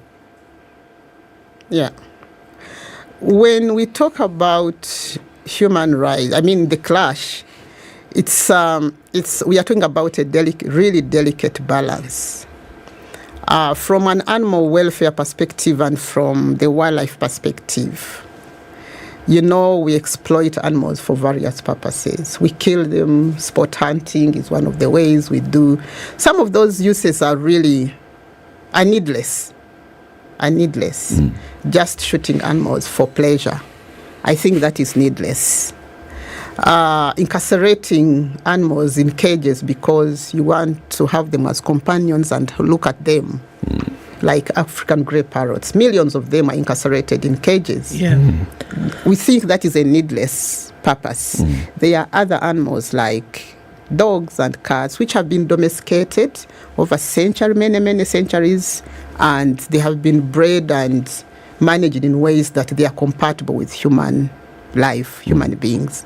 So we need to look at those ways that we can live in harmony with animals without exploiting them. Then when it comes to livelihoods, because I know maybe that's the question you are trying to say, how do we balance, for instance, food security vis-a-vis animal right to life? We are saying, even when we are consuming these animals, let's do it humanely. Vets have taught us, for instance, how to slaughter cows. Vets have taught us how to treat goats in ways that do not, even when you're killing a rabbit, kill it properly. Don't hit it on the head with a club. And reduce the suffering, because we are talking about animal suffering. Okay. Reduce the suffering. So how do you do this so that it's a little bit better and this animal's going to die anyway? Sorry? How do you do this so that it's better if the animal is going to die anyway? Here we're going to... And you are the one who's decided. Today is the last day as an animal. So how do I make this better for you when you will not live anyway? Actually, taking away your right to be alive. Actually, as World Animal Protection, we are even moving in the direction of asking people eat less meat, and even don't eat meat. You get it? Then that would mean that you don't even need to kill an animal for meat. If our campaign is don't eat less meat don't eat meat. Of course, in Africa, people will say, but we need meat as a source of proteins and all that. You're not thinking about it. Yeah. If one were to take your argument to its logical conclusions, then we would have to include living organisms. Exactly. Plants are living organisms. Exactly. There are botanists who will claim that plants feel pain. Plants moan. Yeah. Plants also live in communities. Yeah. And it's not something, it's not a far-fetched idea. If you look at Nat Geo, which I am an avid fan of, and you look at the stories that are told about ecosystems and how plants thrive in certain situations, what we're saying is also true of plants. Yes. So the issue here is coexistence and a balance, because these are the animals that we're talking about. They also eat other animals. They also eat plants. So there's a process in this planet that we cannot run away from. It's how we live, how we propagate, how we get on with whatever business we have, but also how we live with the other species that also exist on our planet. Yeah. I think those are the 2 points I was talking about. There is the whole idea of eat less meat. Yeah. Because we know in the whole process of eating meat, a lot of animal suffering takes place. Cruelty takes a lot of place. You need to be in my country and see how we carry pigs, how we carry chicken, how we carry goats and cows with legs out in the hanging and all that. So because our governance systems are bad and are poor and nobody is enforcing that, so all that suffering is taking place. And we are saying, can we stop that? If we eat less meat, if we don't eat the meat, then it means that suffering won't happen. But also I said, we need to find less cruel ways. If we must eat meat, can we have proper slaughter procedures? Can we have proper way of carrying the chicken? Proper way of keeping the animals in the wild? For instance, people will say, usually we say trophy hunting is cruel. And of course that is the stand at Wild Animal Protection. Trophy hunting is cruel because it takes an animal out of action. Basically, it takes a life. So are you saying that we ought to feel the same way? So, because when I see an animal that has been hunted, trophy hunting, I feel bad. Yes. But I don't feel bad when there's chicken that has been slaughtered. You should feel the same. So you're saying we should actually feel the same. You should feel when the I see same. that, when I see that lion that has been, taken out by this guy, I'm like, what's wrong with this person? Yeah. You're saying that we should actually say when chicken is being slaughtered or when we're going to have, goats for Christmas, we should actually I should feel the same angst that I do. Yes, you should feel the same. When I see the thing. Should feel the same. Should feel the same. I will tell you that as early as 1998, I had not even gone into this business of animal welfare. I've been in this animal welfare work maybe for the last 7 years. But of course I was in the wildlife conservation, environmental conservation, natural resource conservation area. And I was working in this location where they have lots of cattle, and every day watching this cattle being carried on trucks was a daily thing. And it's like I developed lack of appetite for meat, for beef, just because of seeing how those animals were being treated. Up to now, I look, every time I see beef, you remember those images, what you saw. Those images come because this was a daily experience that I lived. So to answer your question, it's the same feeling you should have when you see a lion being incarcerated in a cage. You should have the same feeling when you see a chicken being incarcerated in the middle of the sun in a market in your local community. Should have the same feeling. You've seen those chickens being incarcerated in tiny cages waiting for a buyer. No food, no water. They are just in the middle of the sun, no shelter. You should have the same feeling. That's my answer. But maybe going back to why we are here, the World Wildlife Day. Yeah, sure. So even as you talk about, so I think these are all feeding into this conversation as you talk about it. So I mean, even as World Animal Protection, one of the things that you've been concerned about is the Chinese medicine trade, right? Yeah. Why, and what is the hope that it'll reduce or not exist completely? Thank you for that question.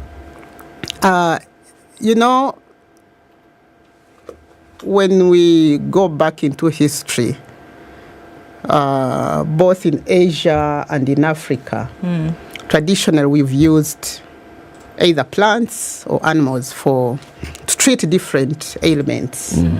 Some of the treatments have scientific evidence, that actually maybe a leg of a lion treats such and such a disease. There's no scientific evidence at all.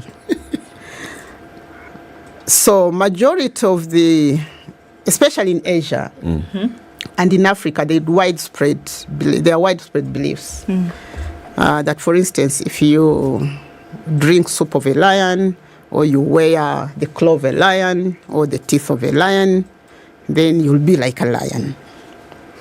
If you eat food laced with lion bones, you'll be like a lion. Those beliefs. So Asian traditional medicine is one of the drivers, and specifically Chinese traditional medicine is one of the main drivers of animal exploitation, especially in Africa and Asia. In Asia, certainly the numbers, for instance, for tigers, have almost dwindled just because the tigers have been over-harvested and overused to provide bones, which bones are used in wine and all sorts of other treatments for different diseases, purportedly. So now the demand has now shifted. To Africa. And what are we seeing? Lions are now the tigers. The lion bones have replaced the tiger bones to be used in Chinese traditional medicine, Asian traditional medicine, especially in China, Vietnam, Hong Kong, and Laos, and several other Asian countries. In Africa, for instance, South Africa is one of the big suppliers of lion bones, which are used in Chinese traditional medicine. Many lions are being bred in captivity in South Africa. You go to South Africa, you find a lion farm. Yes, lion farms being in small enclosures, bare ground, very emaciated lions, just because they are being bred their bones to be exported for Chinese traditional medicine. What? And if you look at the suffering these animals go through, you can't believe. So then you come to leopards. Leopards are also being poached, and their bones, of course, mixed with the lion bones, again exported for Asian traditional medicine. There is now almost widespread poaching of lions on the African continent. In my own country, lions are increasingly getting poached. Namibia, Botswana, wherever, all those lion range countries. I don't know what happens in Kenya.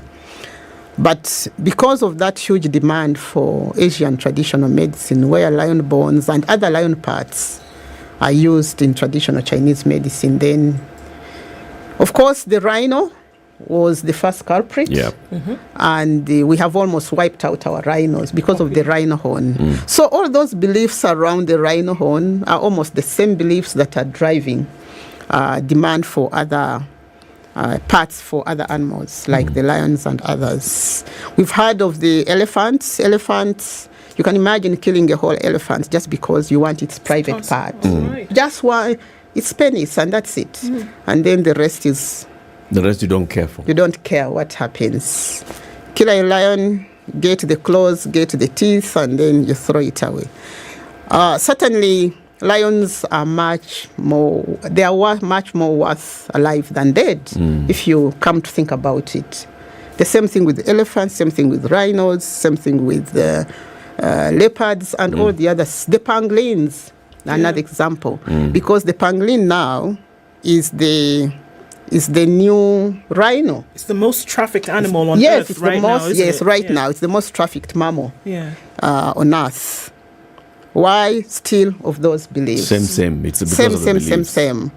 And we don't seem to have credible scientific evidence which pins all those claims that these animal parts treat some of these elements. Sure. But there's something that can be done, of course, about it. Let's take a break. Yes. When you come back, you tell us what can be done about it, what states are doing about it, what communities that live with animals are doing about this.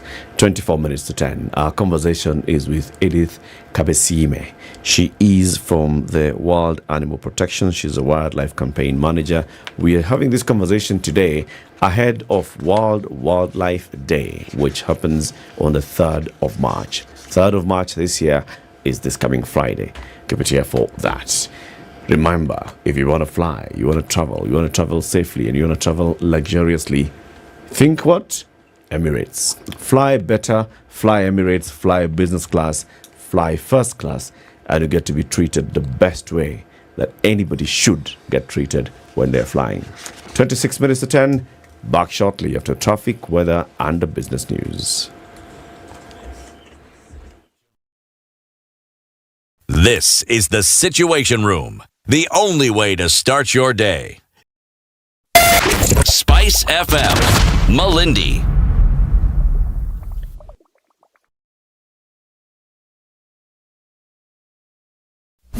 You think you can guess the year? 2007. That's when the theme song, that's when it premiered for the James Bond movies. You're half correct. But in terms of guessing the year?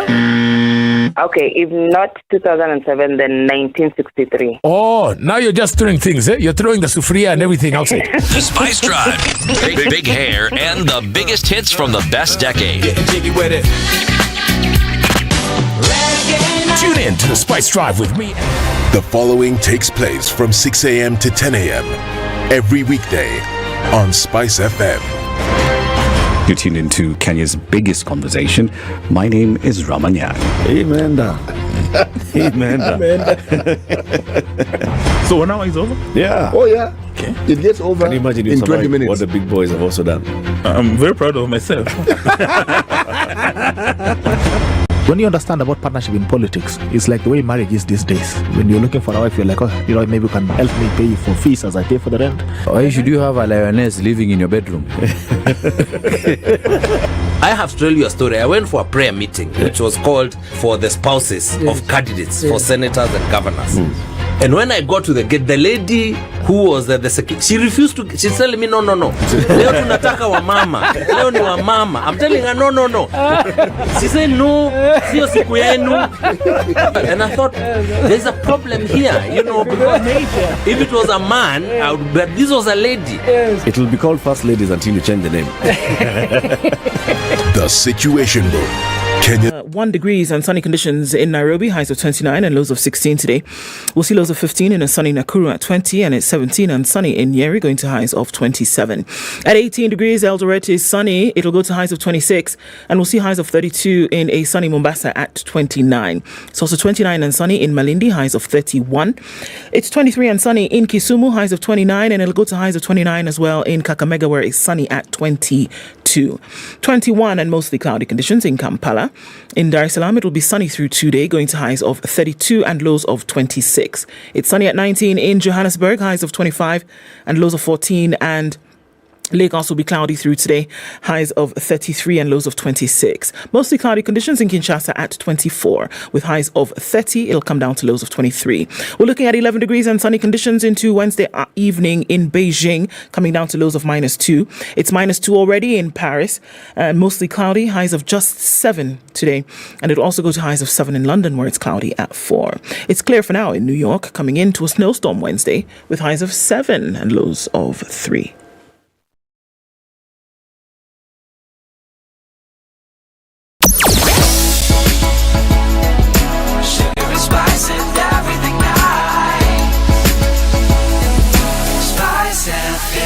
Spice up your life.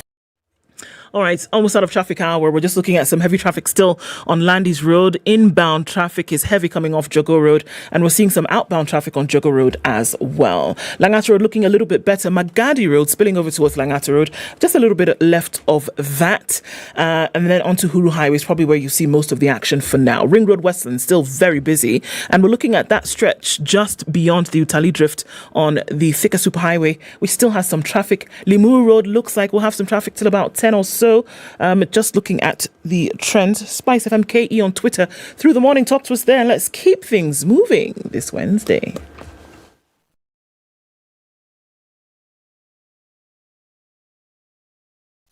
Business news with Spice FM. I'm Leah Ubaga. Kenyan importers spent an equivalent of 3/4 of the country's annual budget to bring in goods from abroad, hurting job opportunities for growing skilled youth and exerting pressure on the shilling against major global currencies. Expenditure on imports rose 16.21% to 2.49 trillion on the back of the increased cost of importing fuel and food. Official data from Central Bank of Kenya further shows that the import bill is equivalent to 73.45% of the 3.39 trillion original budget for the current year ending June.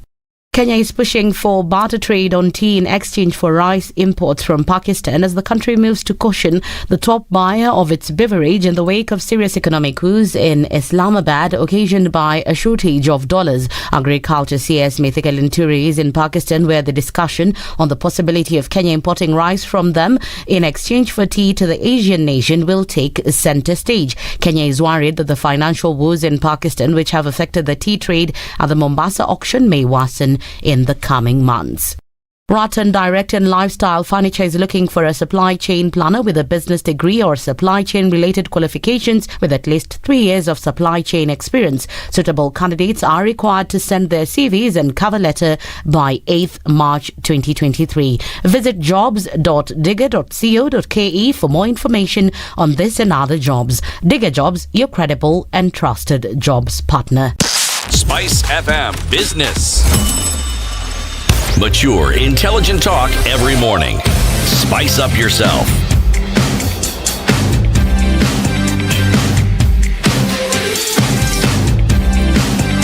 Mornings done right.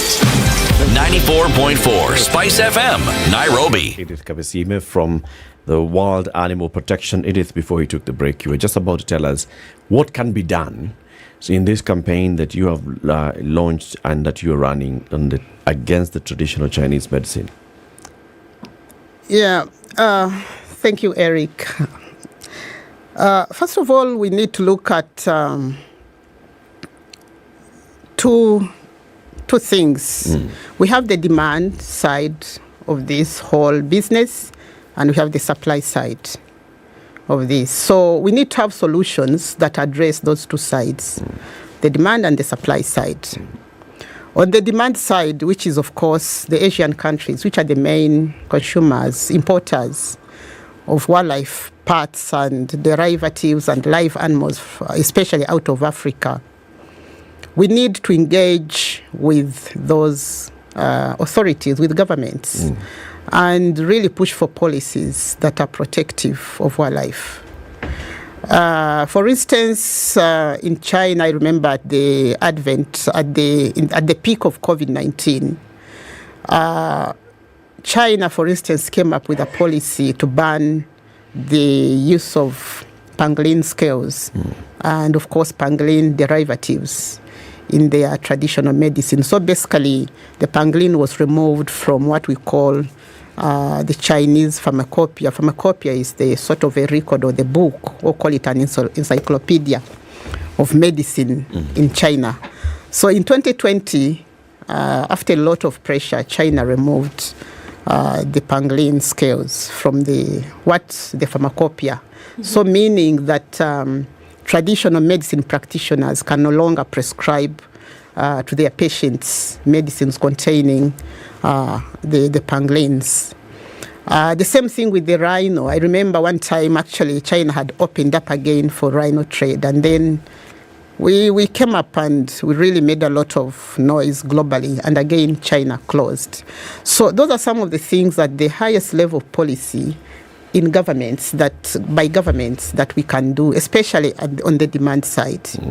But also on the demand side, we can engage with the practitioners themselves. And right now, World Animal Protection is working with a host of scientists, Chinese traditional medicine practitioners.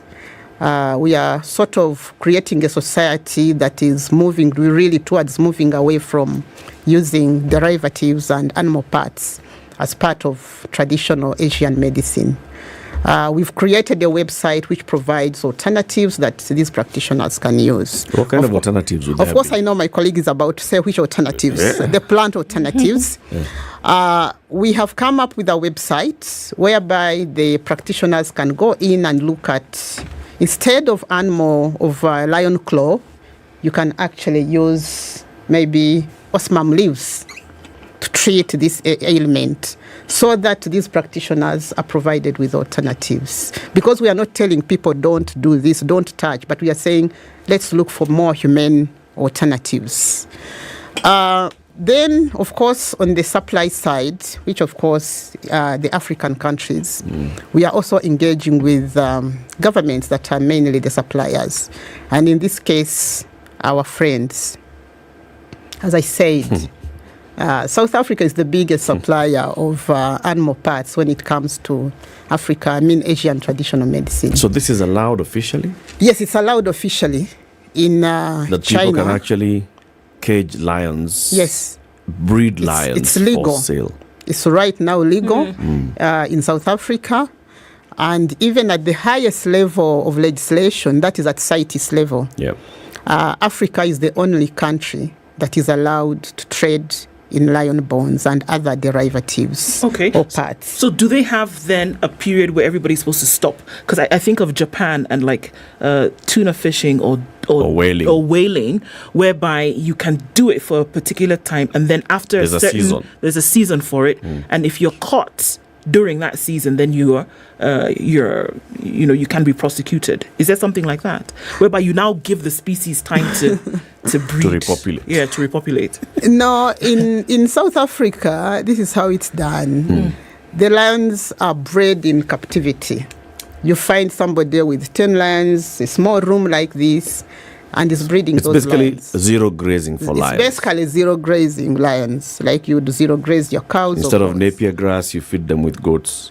Yeah, goats and all other things. Right. So but then they have what they call an export quota.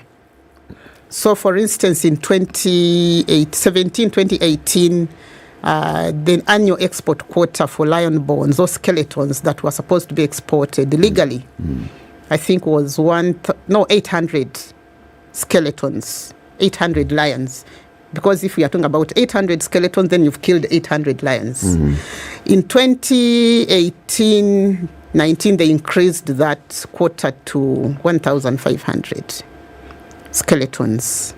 But of course, our research showed that actually, even when the official export quota is, say, 800 or 1,500, still there is a lot of illegality that takes place. And even when you check the CITES database, you find conflicting figures. What is exported by the importers, what is reported by exporters, and what is reported by importers. So you find a lot of, and then of course you get all these incidents where you find so many kilograms or tons of lion bones have been seized somewhere.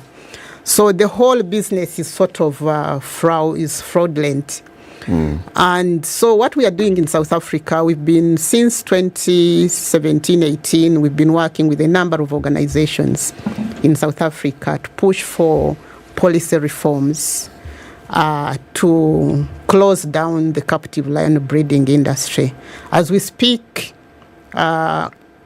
close to 12,000 lions are currently stuck in captive facilities in South Africa, because in 2019 there was a court ruling that actually overturned a decision by government to keep exporting lion bones. One of the NGOs, which is the National Council for the Protection of Animals in South Africa, lodged a case against government, and the High Court ruled in favor of the animal welfare organizations. So up to now, South Africa is not exporting lions. So meaning, so many lions are still languishing in captivity. Be exported as still. And maybe perhaps even they are being converted into stockpiles. Right now, there are lion bone stockpiles in South Africa. But the good news is that in 2021, after a lot of pressure from inside South Africa, organizations like us and globally, then the government announced, specifically in May 2021, that they will work towards phasing out the captive lion breeding industry because it was tarnishing the country's reputation. As you know, South Africa is one of those big boys on the block when it comes to wildlife conservation. And this whole issue of simply keeping lions in bad conditions, making them suffer just to supply bones for Asian medicine was not doing them any good. Let me ask the question, because you're talking of breeding. I'm looking and thinking of ranches. I'm thinking of how cows are bred. Yes. Now, are we then saying that if the lions were bred in humane conditions, then the exploitation of their bones would be more acceptable? I don't think so, because it would come still to the whole issue: is this needed? As I said, first of all, utilization of the bones that does not have any scientific evidence that they cure. They make you more of a man if you drink lion bone, or wine made of lion bones, or laced with lion bones. There's no that scientific evidence. So the whole practice is needless. Whether the lions are kept farmed for meat or whatever, for those purposes, it's needless, because so now it's a combination of things. It's a needless practice. Besides that, the lions are suffering. Essentially, just because there's nobody regulating that industry. So it means that happening. Their freedoms are being infringed upon. Exactly. You know, this discussion, how widespread and how proliferated is this discussion? Because I'm listening to you and what you're saying makes a lot of sense. Yeah.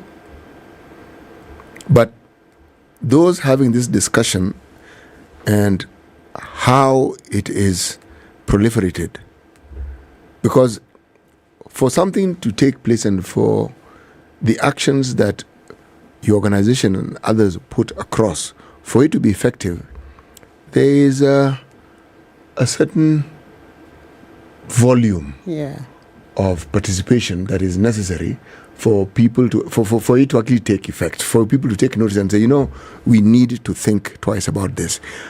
Eric mentioned whaling. Yeah. There are people who are in your line of business, but they deal with sea animals, okay? Yeah. And some of them are very good at making a lot of very, very serious noise. In the world of research, there are those who've made similar noises with regards to animals being used for research purposes. So those who speak loudly get their voices heard. True. And people take action, and then you have support. But in the absence of the knowledge that we're now talking about, which you're making some of us even more aware of, if it isn't proliferated adequately, then your power is in the same manner reduced. You're absolutely correct. Because as I said, as we're introducing, we said we are the voice for the animals. And our mission is to move the world. How do we move them? It's me and you. And in being spaces like this, where we are talking to millions of Kenyans, hopefully they are listening to us this morning. As I said, the reason, for instance, South Africa made that deliberate move, finally, to close down the captive lion breeding industry, of course a process which has not yet been implemented, was because of that noise. A lot of writing, if you search on captive lion breeding industry on the internet, you'll see so much information that is out there that finally pushed this country into the corner and said, we think this is not good for our reputation. We are a conservation leader on this continent, and we cannot accept this continuous negative publicity. And of course, as you're saying, animal welfare is a new concept, I think, in many of our societies. And I agree with you that we still need to make a lot of effort to spread this gospel. The whole purpose we always approach, especially the media, and the media is actually part of our really main target. In Uganda, we work a lot with the media. In South Africa, we work with the media. And of course, here in Kenya, we do the same. We've done a lot of training for media people to continuously report on animal welfare infringements and all these issues. But going back to how what can we do about this whole industry? And I was still talking about on the supply side, what can we do? Again, it's about engaging the governments at the policy level, but also it's about raising awareness. An example of South Africa is engagement through the policy route, but there's also the people power route, which is exactly talking about how do we get more people on board to ensure that this noise becomes more positive noise, not negative noise, becomes more and more. In Kenya, for instance, we engage a lot with young people because, first of all, young people constitute the majority of our population in Africa, and we really leverage on the young people. So we work a lot with the universities in Nairobi, the University of Nairobi, and all the other universities around, so that we take this message out. A few years ago, just before the outbreak of COVID-19, we used to have a lot of street walks here in the heart of Nairobi, with me at the forefront of these young people, just to raise awareness that we need to protect our animals, not for the sake of animals being our livelihood, but because they also have their own freedoms. They have a right to life. But they're also part of our heritage. Exactly. You see what is this continent known for? Apart from its dark pigmented individuals, it's the diversity of our animal kingdom. Yes, true. I mean, if you talk about Africa, go anywhere outside the African continent. If you talk about Africa, you're talking about the wildlife heritage. If you talk about Kenya, what are we talking about? The big five. That's what we are talking about. Now we've come up even with the little five, the little known, which also, that concept is also increasingly coming up. So we are known for that. And if we come back to Kenya, what can we do? Of course, Kenya is one of the countries on this continent, which I would say has done a lot, is progressive in terms of protecting our wildlife. We are known for that. But of course, that does not mean that we are 100% there. Far from it. We are far from it because there's a lot there. Of course, we have good laws, good legislation, good policies, but I think we are far from it. And the models like conservancies, they are good for protecting animals, but are they protecting people? That's another debate. So World Wildlife Day then comes up on Friday. The world then remembers, what exactly is being done on this day for folks to now, come into the realization of some of these things that we've been talking about over the last 1 hour. Yeah, so, is it tomorrow? No, it's Friday. Today is Wednesday, so Friday. Yeah, so Friday 3rd, as you said, is World Wildlife Day. And as World Animal Protection, of course, we want to use that occasion to raise awareness, so that people can really begin to realize or continue to realize that we need to protect our wildlife, both from a conservation perspective, but also from a welfare perspective. So we'll be having an event in collaboration with the Kenya, it's called Kenya National Cultural Center, what we traditionally call the National Theatre. And we will be having a public event where we'll be having these artists really to promote awareness raising through spoken word, poetry, drama, singing, all those things that really can communicate to the public. So we have invited the public. We have invited young people. We'll have invited some government officials, some NGOs, as really an event where we'd like to put out the messages. As you rightly said, we need to speak more about these issues. So this day gives us the opportunity to do that. Of course, globally, different stakeholders will be celebrating this day differently. Like in my country where I come from, Uganda, we really take it very, very, very seriously. And this year, the event will be celebrated in the eastern part of the country, where even His Excellency, the President of the Republic of Uganda, is going to be the chief guest at that function. So that's how serious it is going to get. Here in Kenya, of course, the event will also take place, I think, Nakuru somewhere. And again, it's about raising awareness. So you can see we are in different places, raising awareness, telling the public. But of course, for us as wildlife protection, really the issue is animals are suffering, and we need to alleviate that suffering. Much as this day was set aside by the United Nations in recognition on the day when the CITES was born, for us we have our own question marks on the CITES, because we think the CITES is the highest level. Wildlife trade and wildlife exploitation has been entrenched at the highest level of policy by CITES. Yes. Because it recognizes and promotes in many ways exploitation of wildlife. And we do not have the mechanisms to really govern wildlife trade as it has been observed in many countries, where the legal trade at the end of the day is marred by illegal trade. Yeah. Edith, thank you very much for joining us today. Thank you for this conversation. And as you gear up to celebrating and marking Wildlife Day on Friday, we wish you all the best. And yes, of course, we'll be here supporting you. Edith Kabesime is the Wildlife Campaign Manager at the Wild Animal Protection. She's been our guest today. Thank you for tuning in to Kenya's biggest conversation. We'll be back tomorrow morning from 6 a.m.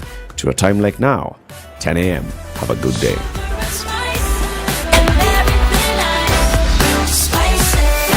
Spice up your life.